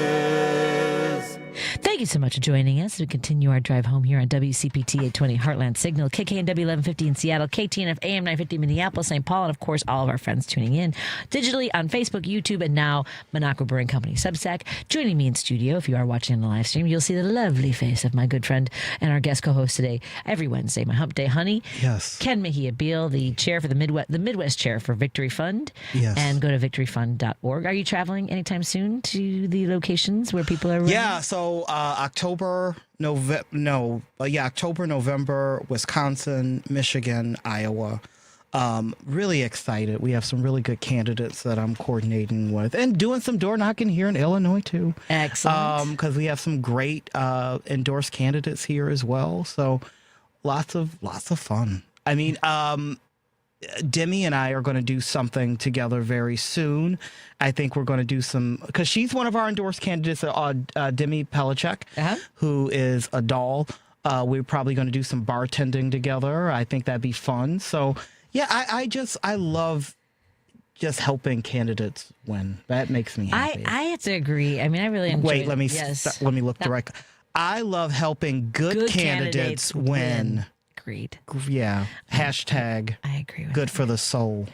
I have. I was in Wisconsin on Sunday for the Walworth County Dems event. Yeah, and it was nice. David Crowley was supposed to be there, but there's a thing like when you have a campaign like that one went with a lot of energy in the different candidates, and then you say you're going to be somewhere, and then people know that you're somewhere else at like a fundraiser in Madison, and then you don't go to Elkhorn. It's just Do better, David. They had a good crowd. They had a very good turnout. And Sarah, that was not great because these folks. I mean, they work so hard. I was with them through the Harris Walls campaign, through the Janet Protasiewicz before that, and Susan Crawford afterwards. And I mean, these folks are. They are. And a lot of these organizations have people who are in their 60s, 70s, and 80s. Yeah. Many of them, because they've been through this before, like a lot of them are just like, I can't believe I got to do this again, but I'm going to do it. Mm-hmm. And some of them are retired, but they are, God, they're such great people. Yeah, when you get into, there's two kinds of elderly people you meet in political parties. And the first kind, you just want them to go away. But the second kind, you learn so much from, and they're so open and so much. The best way to put it is they're there because the passion is there, and they so want to go home that they're going to give you all the tools to empower you so that they can go home. And those are, I had great mentors, Gary and Marion Tomlinson in Wheaton, Illinois. And Gary has passed away, but they have been in politics forever. And I think Marion was one of the first elected Democratic PCs in all of DuPage County. But I learned so much from them. And I wouldn't, so, and then there's some of the folks that they don't want to let go. There was one woman who's 99 who couldn't make. I met her last year. Beautiful, and just really, she couldn't make it this time. She wasn't feeling great. But again, I mean, like these are the foot soldiers who are out there door knocking, driving up country roads. You got to meet them. And folks who never lived in a place with country roads, because Arkansas here, the hell. Walking from one house to another on a country road when the ditch is right next to you, hear the snakes down there in the ditch. I mean, the rocks are not good for walking. The sun, people don't know. I know. You just reminded me. Are you following some of the races in Arkansas? Because my husband said there's a race that was solidly conservative and now it's possibly winnable by the Democrats. What is this? So the thing about Arkansas is, most Arkansas voters are independent. They tend to vote Republican because that's who gets to their mailbox, because that's who has the money. Right. But most Arkansas voters are very independent. And I think when you break down America as a whole, I think most voters are independent. Right. Most voters are independent. I hope so. I have to believe that. And I like to say I'm liberal. I'm not. I vote Democratic, but don't get it twisted. I'm not a vote blue no matter who. Like, I'll just leave it blank if you're garbage. I will leave it blank. Locally in my races, I leave those blank. Well, I just can't. I will not. I will not punch for Martwick. I will not punch for. I won't say any names, but I'll be leaving a few blank this time around. I have done it in the past. Yeah, I'm leaving it blank. They'll be perfectly fine without my vote, but I cannot bring myself to do it. And that's where I am. Like, I'm sorry. If it's vulnerable, if they were vulnerable. And this is what I've said before about my electeds in my community. Yeah, let's talk about it. None of which I have a working relationship with. But, surprise. I know, exactly. So, but if they were I would not, in a primary, if somebody was a good candidate, like there was a woman running against Robert Martwick who was a police officer who I knew was not coming from a good place, who was definitely going to be a dino and even worse, sheep's clothing kind of thing. Yeah. And absolutely not. And the electeds that did get involved in that race, I shame on them, because there's just no way that we should be getting behind a candidate like that. And I would never campaign against. I mean, No, I get it. If I thought they were vulnerable against a Republican, then I would keep my mouth shut. Probably, you know what I mean? I wouldn't. But I don't have to worry about that. Yeah, I'm not in a place of that. But I do strongly believe that if I see a candidate with just bad morals, lack of integrity, lack of value, yeah, you're right. I wouldn't keep my mouth shut. I'm actually going to speak. Yeah. Because it's my job as a human, and if I can take 30 seconds now, I want to send a special shout out. I'm looking directly at you, to DuPage County Board Member Dawn Desart. If you don't know who she is, I don't want to get into it, but go to her Facebook page and check out her latest post. She is fighting a political machine, and she is one of the bravest people I know, because it's hard to be brave. But those are the people we need to elect. When I elect you as a Democrat, I'm not electing you just to get in line with the Democratic Party. I'm electing you to align with my values. So I kind of need you to be there for me. Yeah. Not just for whoever is telling you what to do, and Big Pharma and who's ever giving you extra money. We need more elected officials like that. So if you are not that, I'm not going to remain silent, because people should know, and do better. Just do better. If you did better, prove to me make me a liar. Do better. I appreciate that and agree. And thank you, Don Desart. Thank you, Don. Let's get to our phone calls. The phone lines are open, 773-763-9278. As always, the text screen is always open. And the more logical you are, the more likely we are to engage with you. And illogical, we're not going to. Jim from Chicago, what's on your mind, my friend? Jim. And let me guess, it must be Wednesday. That's right. Let's start with two psychos. You got Musk, who deprived his children of their porridge and put $1.5 million to defeat ranked choice voting in Alaska. Then you got Jared Kushner, who has enough nerve to get on. You know, he brags about Netanyahu sleeping in his bed. I guess his father, Charlie, was a terrific friend of Netanyahu. He always stayed at his house. But anyway, he's negotiating this deal with Palestine, and he's got enough to say, well, I'm not going to build anything there because they'll only blow it up.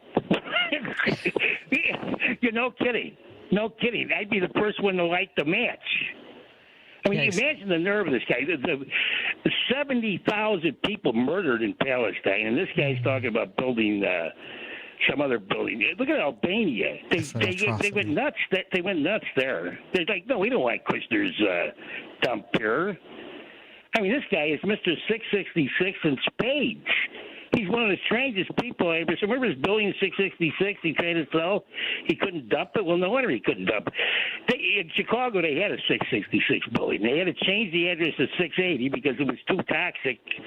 And it's still there at 680 at a great bar, the Sardine Bar. He was in there.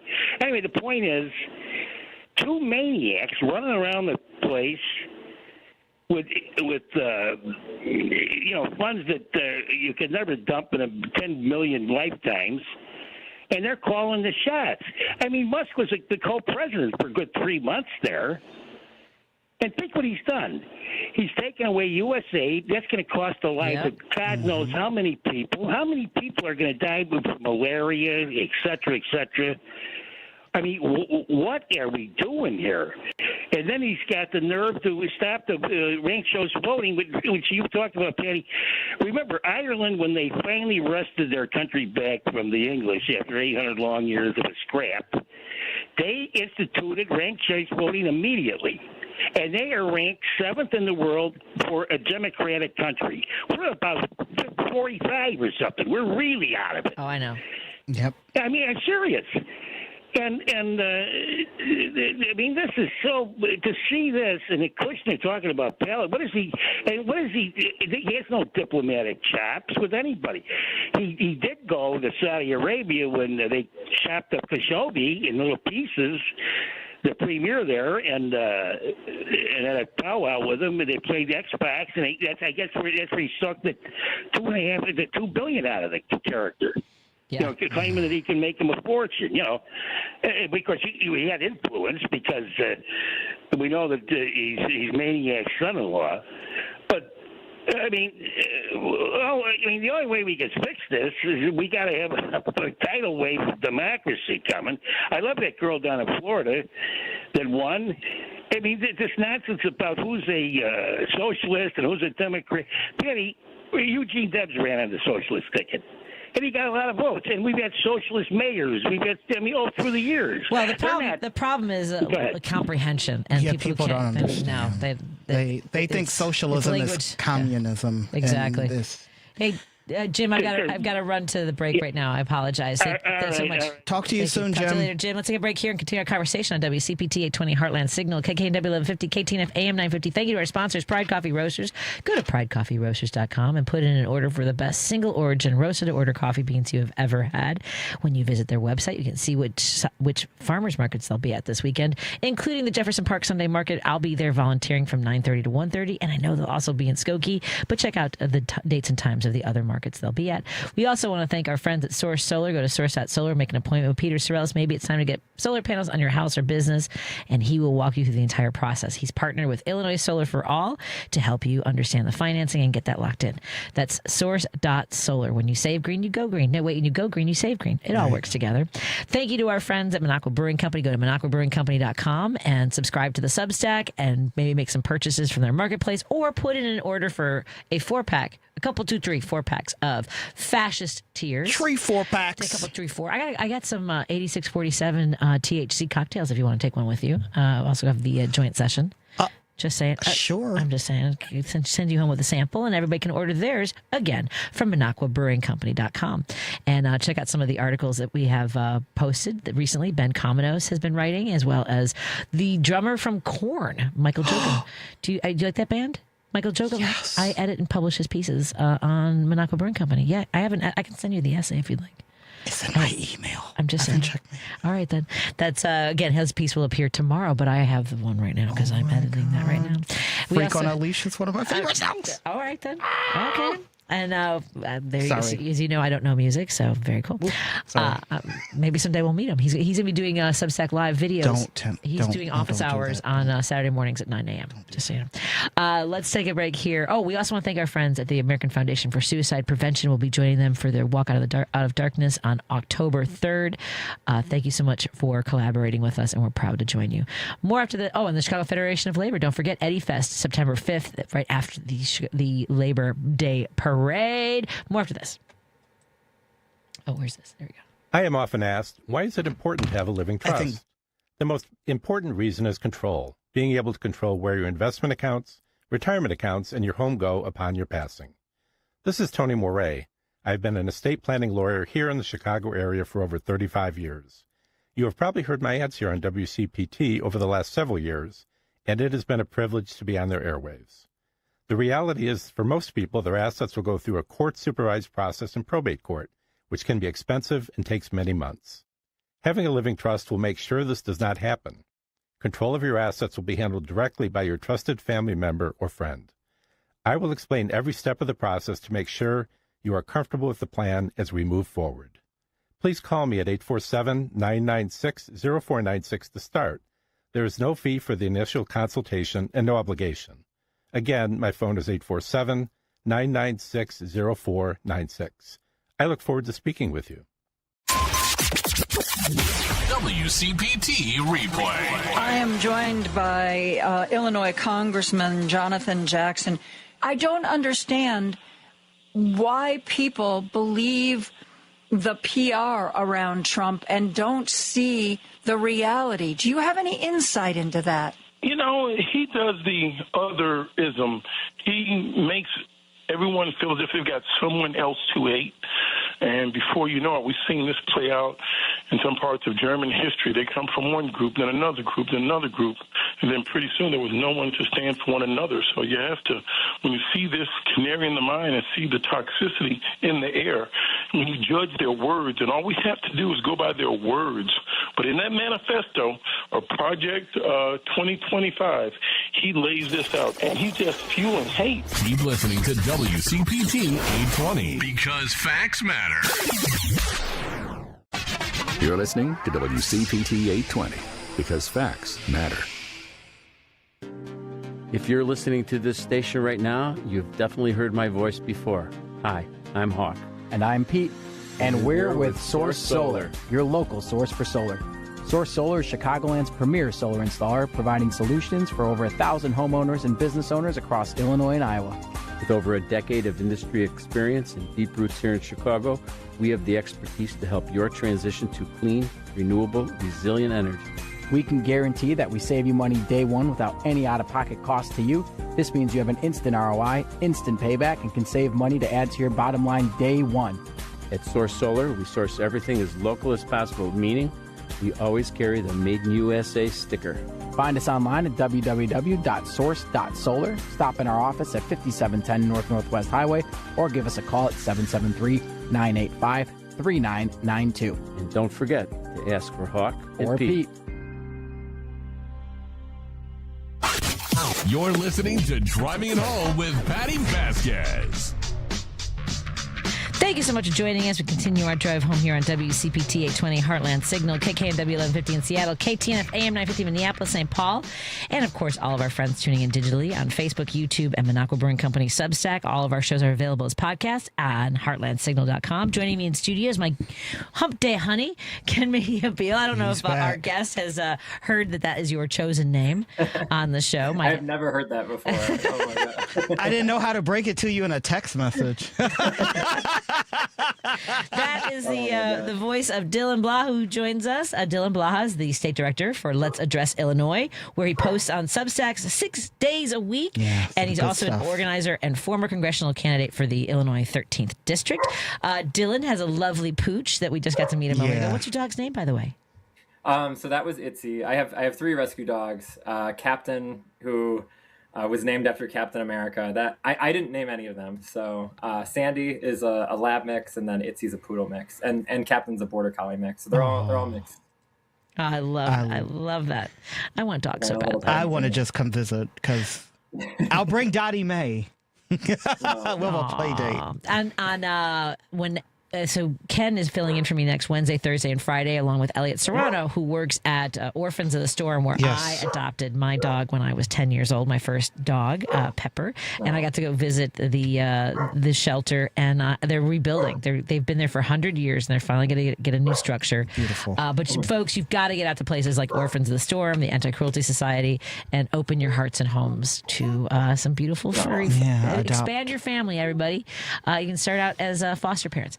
Dylan, tell us a little bit about well, first of all, I just got a text from somebody, and Ken and I were talking about when we know that there's a candidate, even if it's in our party, that is morally bankrupt, I will just leave that space empty on my ballot. Same. I do vote, but and especially if I know that they're not vulnerable.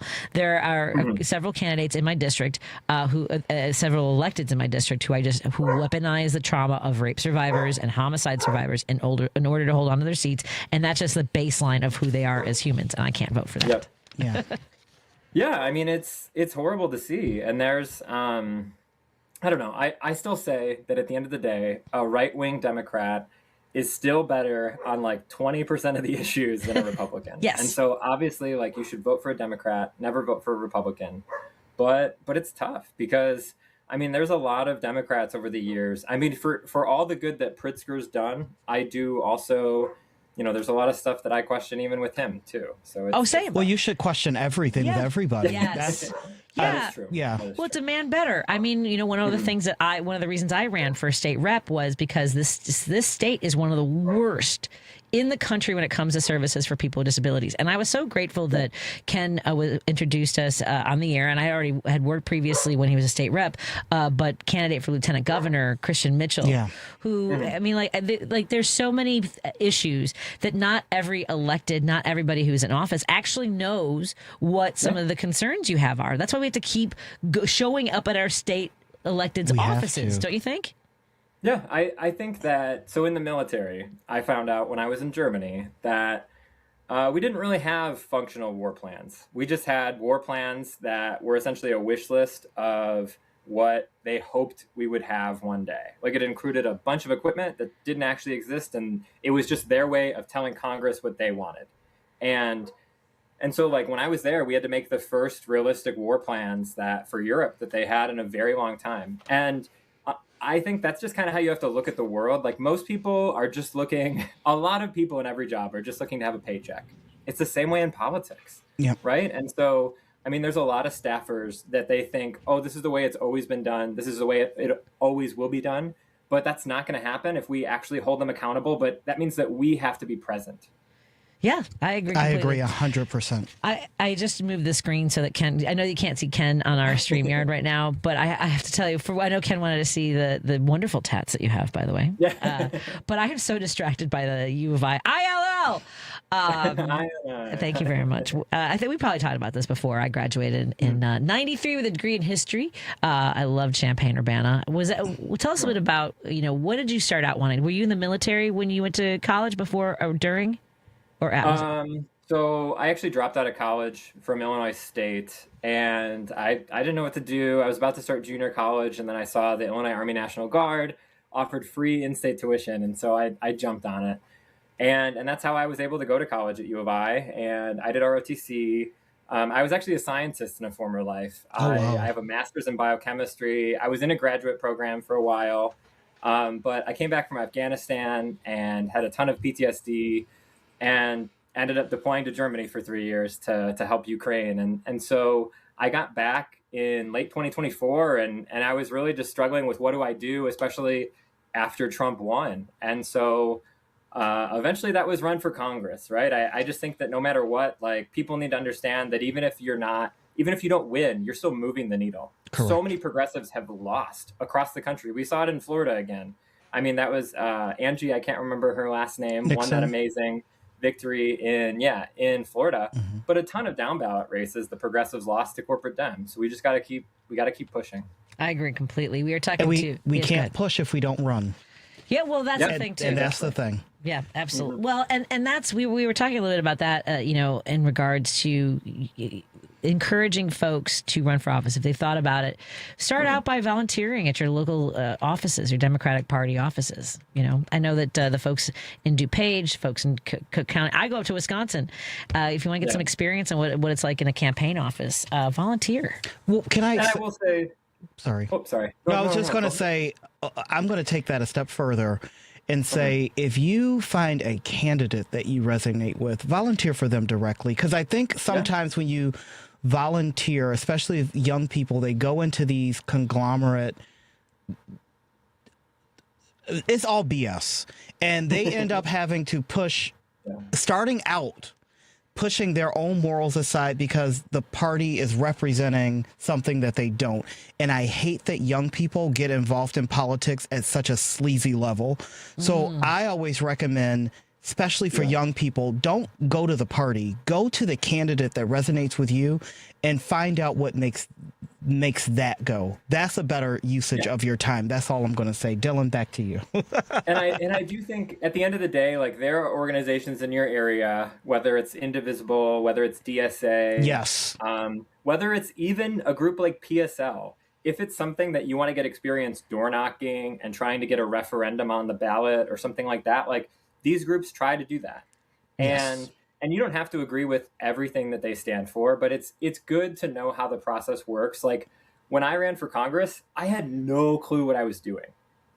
Most of my volunteers had never worked for a campaign before, and their only experience was knocking for Bernie Sanders.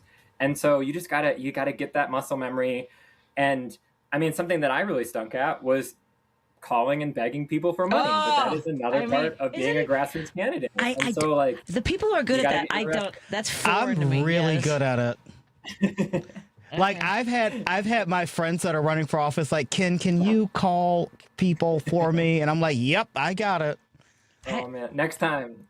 Well, yeah, just call. I'm good at it. Well, not only that, but I would want to sit in the room with. I remember I sat in the room with Representative Jaime Andrade. Yeah. Showed me the ropes of doing call time. And the way I look at it, the worst you can do is say no. I've been told no hundreds of times. Yeah. Well, can I tell you language that I absolutely love that came from Senator Dan Katowski? He goes, rather than asking for the number, he said, say, would you consider contributing $500 to my camp? Like, say, would you consider? Right? Isn't that great language? Would you consider? Yeah. Anyway, you probably have other. That I'll go into if you pay $29.99 a month for the Ken Mejia Beal Hump Day Honey special. Bills got to get paid, baby. Oh my God. By the way, let's take a break here. We're talking to Dylan Blaha. He's the state director for Let's Address Illinois, and he posts on Substack 6 days a week. So is it Let's Address Illinois is the Substack? Yep, it's Let's Address Illinois.substack.whatever. And when we come back, we're going to address it. Okay, let's address it. But I also have a phone call on hold. I want to take Al's phone call when we come back because I told him I would open up the phone lines, and then I left him there. And I don't want to do that. Also, listener says, I love Ken's laugh. You guys are making me smile, laugh in such a depressing world. It's a genuine laugh. Thank you. We're having a good time. And we'll be right back with Bedenbaugh and Ken Mejia Beal, my Hump Day Honey guest co-host for Wednesdays. More in a moment on WCPT, KTNF, KKNW, and hello, everyone, digitally. You're listening to WCPT 820. Here's the latest Chicago weather update. I'm meteorologist Ray Miller from the Weatherology Weather Center. We'll see partly cloudy skies tonight with a low temperature of 67 degrees and northeast winds at 5 to 10. Thursday, lots of sun with a high temperature of 74 degrees and northeast winds at 5 to 10. Friday, we'll see a chance of thunderstorms with a high temperature around 81. Saturday, sunny with a high of 80. And for Sunday, sunshine with a high temperature around 76 degrees. That's the latest Chicago weather update. Right now, it's 76. This is Chicago's Progressive Talk, 820 AM, WCPT Willow Springs, and online at WCPT820.com, where facts matter. People don't realize that glaucoma is one of the leading causes of blindness. Because there are often no early symptoms, nearly half of those with glaucoma may not even know they have it until vision loss has occurred. I was diagnosed with normal tension glaucoma in July of 2020. And what we found out at that point was I had already lost 40% of my sight. And you think it only affects people that are, 75 or older, retired, grandparents, and that's not the reality of it. I didn't think at all glaucoma was going to affect me because I didn't know of anyone that had glaucoma, no one in my family. When you have glaucoma, you can't get back that sight that you lost. And so early detection and treatment is vitally, vitally important. Don't miss life's most beautiful moments. Schedule an eye exam today. National Glaucoma Research, a Bright Focus Foundation program, offers free resources and tips for healthy vision. Learn how to protect your sight at stopglaucoma.org. Starting this weekend, a new show is coming to your local airwaves. Hi, I'm Chris Fitzsimon, the host of Stories from the States. That's a weekly news podcast diving into how communities across America are impacted by government decisions. We focus on one major theme in the news and dive deeper by talking to people directly impacted, local journalists on the ground, or experts, all to help you one story at a time. Stories from the States with Chris Fitzsimon, Sunday evenings at 6 on WCPT 820. Alexa, play WCPT. WCPT from TuneIn. Chicagoans heading up to southern Wisconsin. Should you ever forget to load up on Progressive brews from the local favorites like Rogers Park Provisions or Park West Liquor in Lincoln Park, Monaco Brewing Company beer is now conveniently available at Dream Liquor and Cigar in Kenosha and in the Lake Geneva area at Delavan Liquor and Smoke in Delavan. If the great town of Madison, Wisconsin is your jam, please remember to swing into the Monaco Brewing Company tap room at 2927 East Washington Avenue to grab some Resistance beer, pizza, t-shirts, and Progressive camaraderie. You're listening to Driving It Home with Patti Vasquez. Thank you so much for joining us. We continue our drive home here on WCPT 820 Heartland Signal, KKNW 1150, KTNF AM950. And we're so glad to have our Hump Day Honey joining us in studio. Ken Mejia Beal, the Midwest Chair for the Victory Fund. Go to victoryfund.org to learn more about the work that they do and support their mission. We also want to welcome back to the show Bedenbaugh, the State Director for Let's Address Illinois. You can find everything he writes, which is 6 days a week on Substack. And he's an organizer and former congressional candidate for the 11th District of Illinois. And we're going to take the phone calls in just a moment, so please be patient, and we appreciate it because Ken had some thoughts. No, on his I mind. do. Yes. I do. And this is why I really wanted you to be here. I'm a huge supporter of Let's Address Illinois. What I love, and there's so many people in Illinois politics that run to cap facts. I'm going to say it, and that's the last time I'll say it. But what I love about what you guys do. Do they run to it, or were they in some ways forced to have subscriptions to it? I'm sorry, go ahead, carry on. I've heard that they're forced to have subscriptions. That's what I've heard. I mean, just saying. So, well, that guy's in jail. But anyway. But with that said, every time I pick up, I will read a cap facts on something happening. And it's always based on whatever politician wants it to be that way. It's not real, it's BS. And when I read your articles, it's like, got it. That is probably close to it's the truth. It is reality. It is based on fact finding, not based on who's being paid to say what or whose butt we're kissing this week. So I want to thank you for doing the work you do. Have you received any pushback? Oh. So CatFacts did write about me. I did a interview with Rep. Ann Stava. Yes, who is a really good friend of mine. Continue. Yeah, she's amazing. And she said that she faced some retribution for signing on to the bill that would repeal the anti-BDS law in Illinois. And so they talked to, Rep. Dan Diddich and their other friends and got them to say on the record that that wasn't true. Which it was killed in committee. So it is just, I mean, it's one of those things that at the end of the day, am I a progressive leftist candidate that wants to advance progressive politics? Yes. But at the end of the day, I will also hold any politician accountable that steps out of line. I mean, while I will, fight to defend Pritzker and Brandon Johnson when they do something good, I just wrote about that quantum data center last Friday that I'm not a fan of because it's owned by the Department of War and it's probably going to be used for nefarious purposes. But we've gotten a lot of good scoops, and I'm excited. Like you guys said, I write 5 articles a week and then a summary on Saturday, so 6 total. I don't want to put either. Well, I definitely don't want to put Ken on the spot, but I know that there are a lot of conversations around the Speaker of the House. And which is it's very challenging because this is the first speaker we've had since we had the longest serving Speaker of the House in Illinois in the United States history, and he is in jail.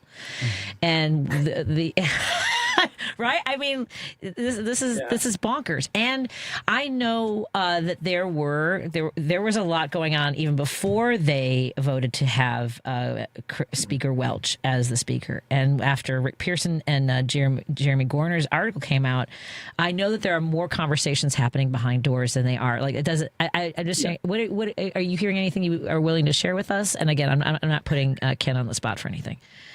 I mean, I have opinions, but you can share your opinions if there's anything you want to share. Go ahead, Dylan. So from what I've heard, without sharing any names, is there are a lot of people who have posted or said that they're really unhappy with how this was handled because the allegations date back against Harry Benton since 2023, and until early 2026, it felt like no action was taken. And so, in the meantime, as people have brought up, they spent $1.4 million to get this man reelected.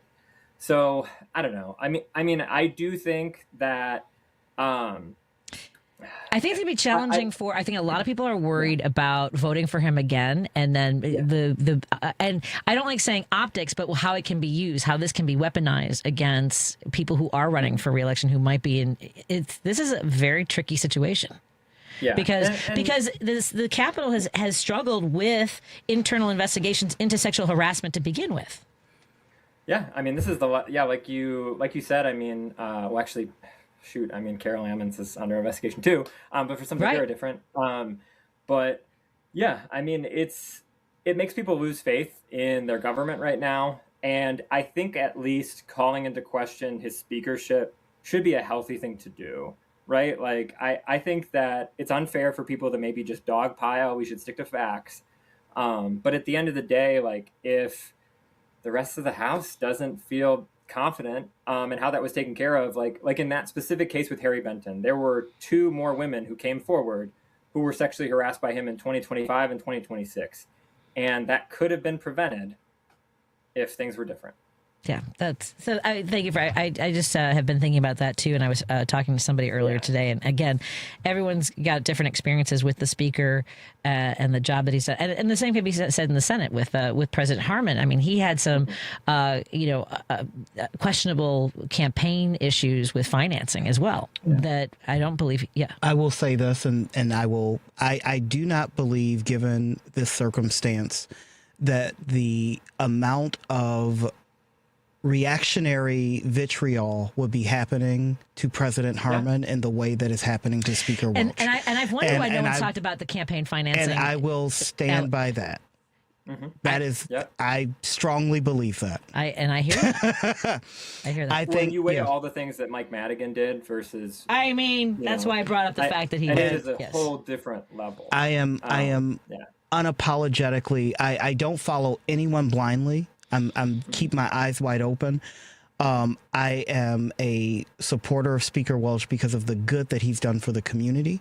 The situation regarding Representative Benton is unfortunate, and he has resigned. The length of time it took, it was lengthy. I'm not in those rooms. I don't know those rooms, but what I am going to say is something was done. Was it done too late? Maybe. But something was done, and I do feel that there is a certain demographic of House reps right now that just simply don't like having black leadership.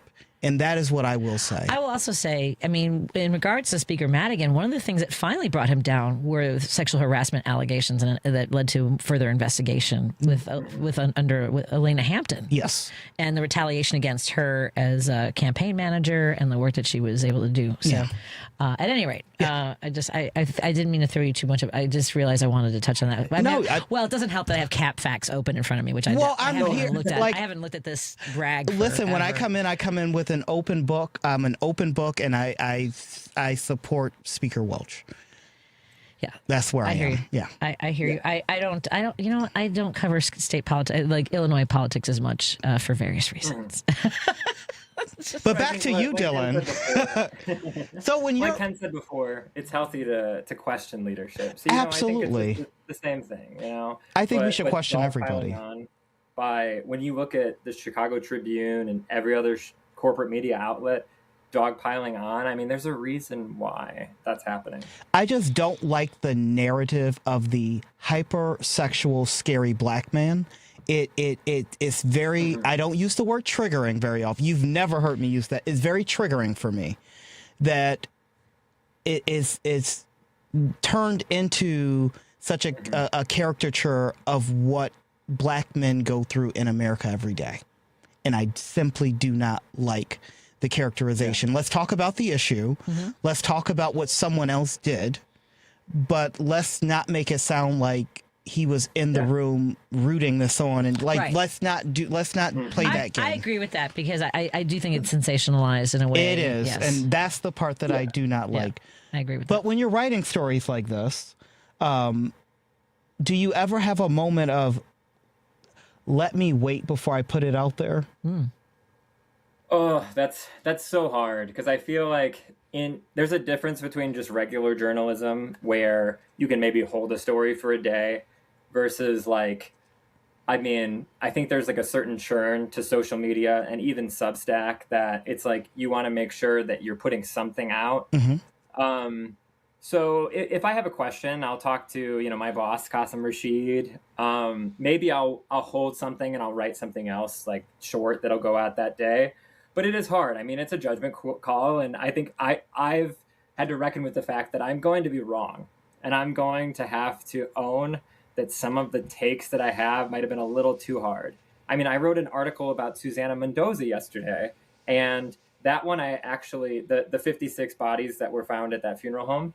And I felt like I was a little bit kinder to her because there are like some layers to it that technically she wasn't in charge of that. But it is just like, how in the world did the government let this happen at the end of the day, that two agencies didn't communicate with one another? Can you elaborate? Because I will tell you, because there's people that don't have any idea what was happening right now. Yes, go ahead, Dylan. Update folks on the situation at several funeral homes. So there was a couple who, Susana Mendoza, as the Illinois comptroller, ended up finding last year that these people were negligent at their crematorium. And since she's in charge of crematoriums, she was able to shut it down. That was a year ago. So recently, these people owned a funeral home called, I think it was like South Chicago Chapel, that authorities found 56 bodies that were improperly handled and 56 cremated remains that were improperly handled. And people were like, well, why did this happen?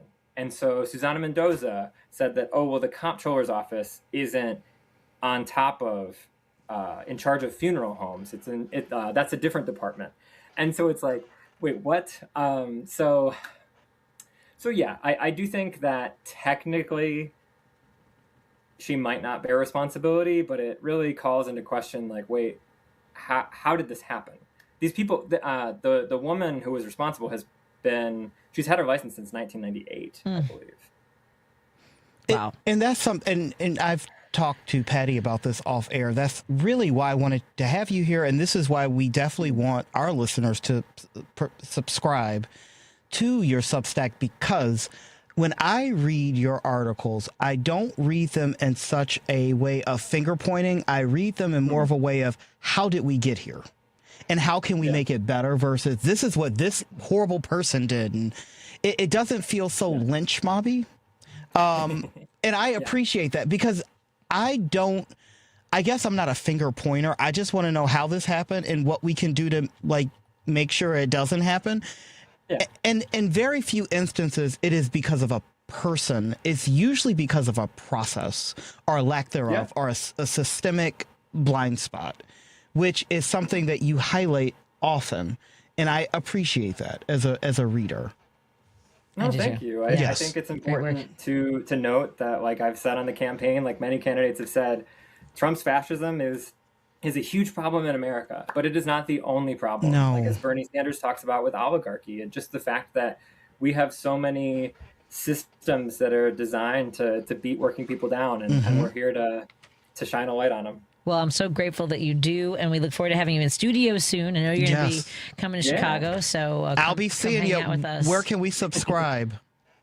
You can subscribe at, I would just go to @Dylan T. Blaha on any social media, Instagram, Facebook. You can find the link to it on there. But it is also, let me pull it. It is let'saddressillinois.substack.com. That's super easy, actually. Okay. And I have gotten criticism about Substack in general, so I definitely condemn them platforming Nazis. But Qasim has toyed with other platforms right now, and I think the problem is that like Substack is where people are, and that's the best place for growth. And we're going to keep yelling at them if they platform Nazis. I say stay on the path, yell at them for platforming Nazis, but just remember that Nazis also have freedom of speech in this country. Everywhere. So there you go. They're everywhere. Unfortunately, like I wish they listen. The gay black guy wishes that Nazis didn't, but they do. Dylan, thank you for everything. Thank you, Dylan, and we'll look forward to seeing you again soon. Have a great rest of your evening. Yeah, you too. Thank you so much for having me on. Anytime. Enjoy. Seriously, take care. Bye. Let's take a break here, and I do have the phone lines open. Al, I'm coming to you right we're away. coming. More in a moment on WCPT. Don't hang up. KKNW, KTNF, and of course all of our friends tuning in digitally and listening to our podcast, perhaps. Joan Esposito, live, local, and progressive. We welcomed Rick Smith. The global economy is slowing because of our war with Iran, and evidently we're going to ramp it up again. And I had someone ask me, can he legally do that? Do you really think he cares what he can legally do? Yeah, since There's when? nobody going to hold him accountable. There are no Republicans who are going to stand up to him. And I hope that Democrats, they take power in November. Maybe someone stands up and says no, but, are you going to get the courts to actually do it? And then will he listen? Joan Esposito, weekday afternoons 2 to 5 on WCPT 820. This is WCPT telling you how you can shop blue. Thomas Edison invented the first light bulb, but however, did you guys know that Lewis Howard Latimer, a black man, improved upon it? That's right. Latimer's light bulb was made to last longer than Edison's. Latimer later sold that light bulb to the U.S. Electric Company in 1881, making light bulbs more accessible and affordable to the community. Here are some light bulb companies that support the Democratic Party. Philips Light Bulbs. Philips supports the Democratic Party very highly. In 2024, Philips donated over $400,000 to Democratic candidates in 2024. GE, General Electric. GE roughly is about 50-50 split with candidates they donate to. In 2024, 54% of GE's donations went to the Democratic Party, including $159,000 to Vice President Kamala Harris's presidential campaign. Hey, you guys want to hear a joke? How many Republicans does it take to change a light bulb? None! Donald Trump just says it's fixed and they all sit in the dark and applaud. This has been WCPT telling you how you can shop blue. For nearly 2,000 severely injured veterans, everyday life has become filled with barriers. So we build specially adapted homes at Homes for Our Troops. And thanks to our donors and supporters, this life-changing gift of freedom is provided mortgage-free to these veterans. But we need you to join us, too, in completing this important mission. Please visit hfotusa.org and help build homes and rebuild lives. Alexa, play WCPT. WCPT from TuneIn. You have been asking, and we have been listening, and WCPT is proud to announce Riot Fest is back September 18th through the 20th at Douglas Park in Chicago, featuring bands like 21 Pilots, The Pixies, Iggy Pop, Tool, Afroman, Alanis Morissette, Elvis Costello, and many more. Tickets are still on sale at riotfest.org. But for one lucky WCPT listeners, you will be going to all 3 days of Riot Fest on us. Every day this week, one listener will be entered into our contest to win a pair of 3-day passes to Riot Fest, and we will announce the winner on Monday, August 24th. But we don't want to leave anyone empty-handed, so all 5 qualifiers will also receive a $50 Let Us Entertain You gift card. Contest running at WCPT at 20 are open to listeners 18 or older, and residents of the greater Chicagoland, Northwest Indiana area. Only one entry per household, one per person. Void where prohibited by law. Listeners may only win or qualify to win once every 30 days. Complete rules are available on our website at WCPT820.com by clicking the contest tab. And we are going to take a caller at 773-763-9278. And that is your number to call and get your chance to win. We are going to take caller number 2, 773-763-9278, 773-763-9278. And I will do this earlier in the show tomorrow, I promise. Sorry, you can text me, Deb, and be like, hey, don't forget to get that piece of paper over by you. 773-763-9278. Let's say, but Al, we gotta talk to Al. Al's been waiting for 40 minutes. He's been on hold. Al, really that long? It's probably about that long. I hope it went quickly. I need to practice some information sobriety after this. So funny. I believe you said that you were talking about that earlier and hearing that. Yes. And I learned about Let's Address Illinois, and this morning I heard somebody new on Richard Chu, the Phil Andrew from PAX, which was really informative on security and so on. And just a lot going on, and you can get too much of this. And but I heard an interview today with Adam Mockler was interviewing David Pakman on YouTube, and David Pakman is going to have a new book out called "How the Algorithm and Media Wars Are Suppressing Truth and Rewiring Our Brains." And so that's a big subject right there, but it has a lot to do with media. And then, of course, they're talking about how we have to have the attention economy of the media and how they do such a much better job of taking over the attention economy. And, with their one-liners like eating cats and dogs, build a wall, so on and so forth, and so it was very perspectional, some word like that. But that's mainly where I was going, and oh boy, I mentioned just that we have to take back the attention economy, and we have to work on that. And boy, I'm losing it here. It happens sometimes. It happens to me daily. I know. Don't sorry. worry, Al. Okay, but it's just mainly I want to say that in doing that, we have to work more as a community and figure out some of the technology and to help take back the attention economy. And we have to do more polling to see what works. Talk to more people. Have more communication between our instigators, not instigators, our media and so on. I think I did pretty good there.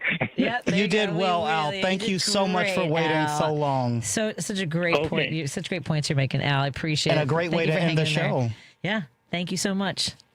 Okay. Thank you. I had more, but I can't remember it all. I know. That's what happens when I leave you on hold too long. Yeah.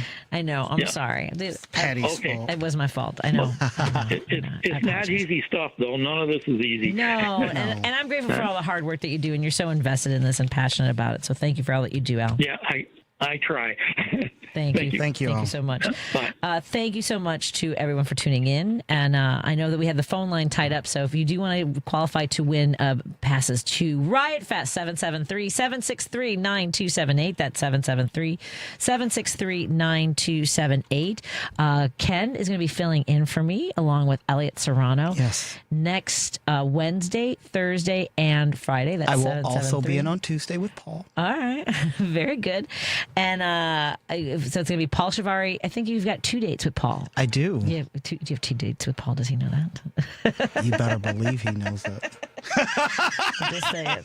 Excellent. I appreciate that you will be filling in for me. And I'll be going to Canada. I'm going to go to Canada. I'm going to Montreal and Quebec City. So you're going to Canadian Ohio. You're going to have a great time. Where should I have gone? Where should I be going instead? I love Canadian Ohio. That's not a dig. All right. Victoryfund.org for more information. We got a qualifier on the line, so thank you so much. We've got to run for the end of the show. Have a great night, everybody. Thank you so much. Talk to you all tomorrow. I wasn't going to put them on the air, was I? Was I supposed to? I know. Bye, everybody. Thank you. That was the best.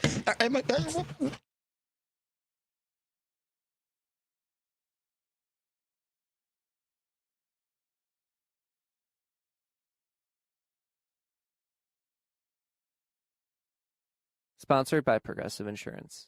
Protect your family, your phone, and your furry friends with life, electronic device, and pet insurance. Bundle at progressive.com. AP News, I'm Ben Thomas. The national debt surpassed a record $40 trillion. Lisa Dwyer reports that. Just 5 months after hitting $39 trillion, experts say the growing debt is already affecting Americans by raising borrowing costs and lowering wages. Advocates for a balanced budget warn of tougher fiscal trade-offs ahead. Margaret Spellings from the Bipartisan Policy Center says the fiscal trajectory is unsustainable, and any number of events could quickly push the U.S. over the edge from a challenge into a full-blown crisis. According to recent data analysis from the Organization for Economic Cooperation and Development, the United States' fiscal position stands as the worst among other developed countries. I'm Lisa Dwyer. Canada and the U.S. have moved closer to finalizing a trade agreement that would avert President Trump's threatened 50% tariffs. A senior Canadian official calls the emerging terms a very good deal for Canada, while cautioning negotiations are not complete. Trump says, very fair deal for both. President Trump's made his pick for a new chief of the Food and Drug Administration. Heidi Overton is a medical doctor and deputy director of the White House Domestic Policy Council. She's already been working on several of Trump's second-term health initiatives. She stood by him as he falsely suggested the number and timing of vaccines, like the combined MMR, could play a role in rising rates of autism.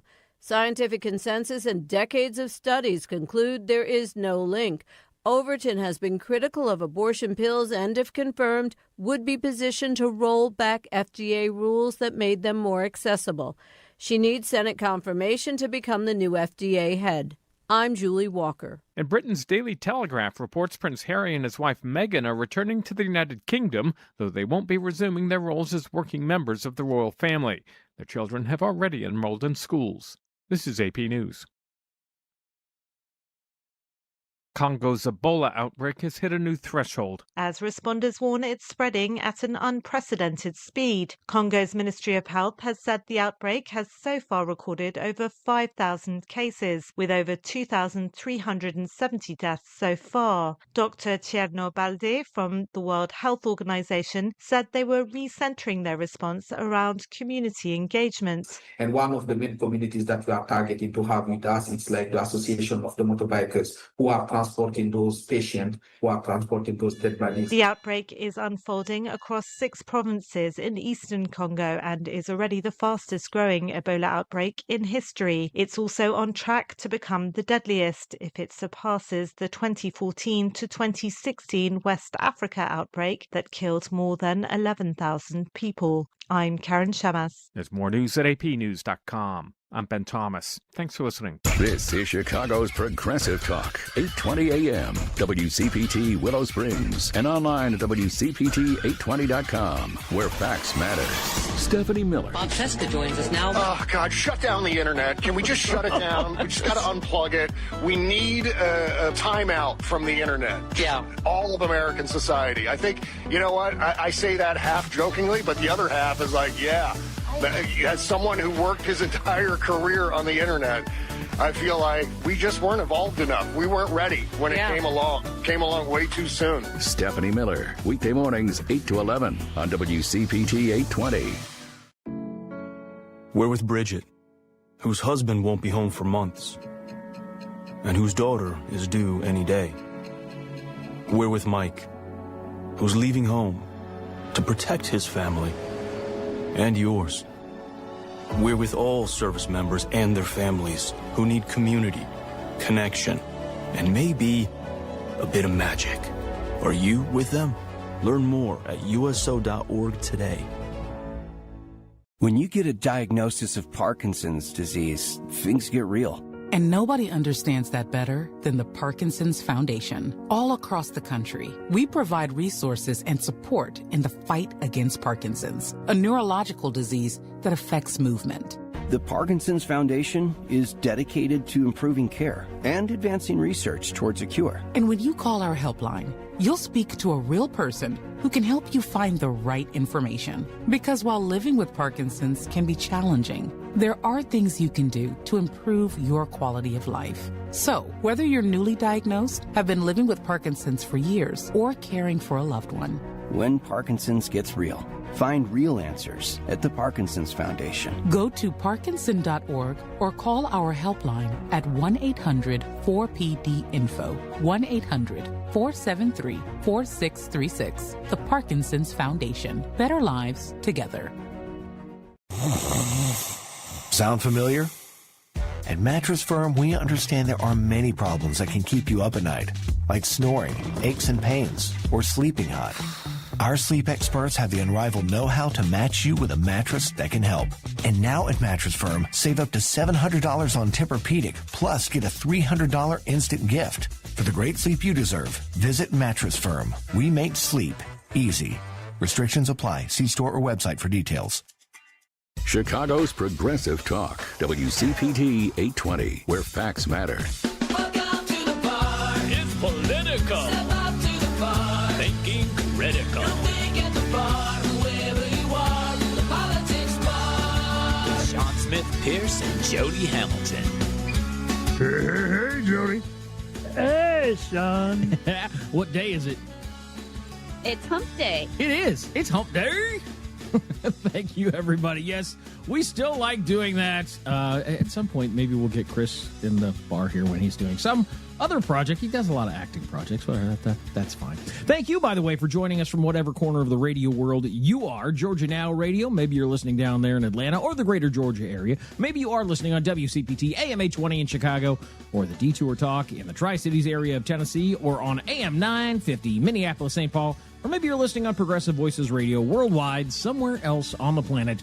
Or maybe you are one of our many future people listening on your favorite podcast player or listening at thepoliticsbar.com. $6 a month gets you the podcast so you can listen on the radio live, and then you can go to the podcast and re-listen. So in case you miss anything, we got you covered. We'll talk about it more a little bit later. How's your Wednesday? I know you had kind of a sad note that we've got down in the entertainment section today. But other than that, it was okay. It was okay. Okay. The sad note, I mean, if you want to tell people, I mean, you can. I mean, you know, he's your friend. The drummer of ZZ Top, Frank Beard, I have known almost 50 years. And he died yesterday. I'm sorry, my friend. That sucks. And it does suck. And I had been saving my last can of Tab because he was a massive Tab drinker. Didn't you tell me that you used to be like, you'd be able to go to a gig, like if at the bowl or something, and go backstage, and he's like, hey, Joe, do you want to have one of my tabs? No, I'd go, where's the stash? And he would just point at the cooler, because it was in his rider. That he got tab. Yeah. Nice. And so, I mean, COVID stopped it. Coca-Cola, bring it back. Arnie, no, not Arnie Duncan. Joe Biden's first chief of staff. No, drank yeah, it I know too. you're talking. I know you're talking about. Yeah. I mean, there were a lot of. I mean, there were a number of people who liked Bob tab. Goldthwait was a big tab drinker. Yep, I was thinking of him too. Yeah. But Frank would always have Goldthwait. because Frank was sober. And Right. so he always had tab next to his drum kits where he'd be drumming in and you'd see him do this and drink a tab and put it back down. Right. So, I mean, my sister lived with him and his first wife when she went to rehab the first time. Nice. And because he was a counselor.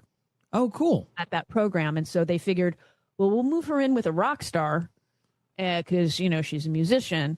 And so when she went to Texas, she was literally wearing a Sing Sing. Like a full-on prisoner outfit, because she did not want to be there. Prisoner outfit, not Sing Sing the band, which they were. No, it's like a full-on old school black and white stripes, the whole prison right, thing got it. that said Sing Sing on it. I think, if I'm Nice. remembering right.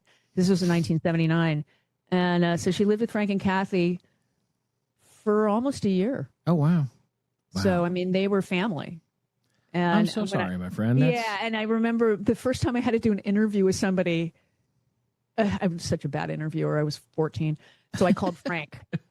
No way. From Hawaii. I said, "Is it okay if I do an interview?" He goes, "Of course, honey. What you need?" And so, so I did. It was a terrible because I was just asking yes or no questions, which is like the stupidest. You're thing in to do. junior high. Come on. I've never done that. I'm not a journalist, Right. and so, but he was so sweet about it. He did expand on stuff and.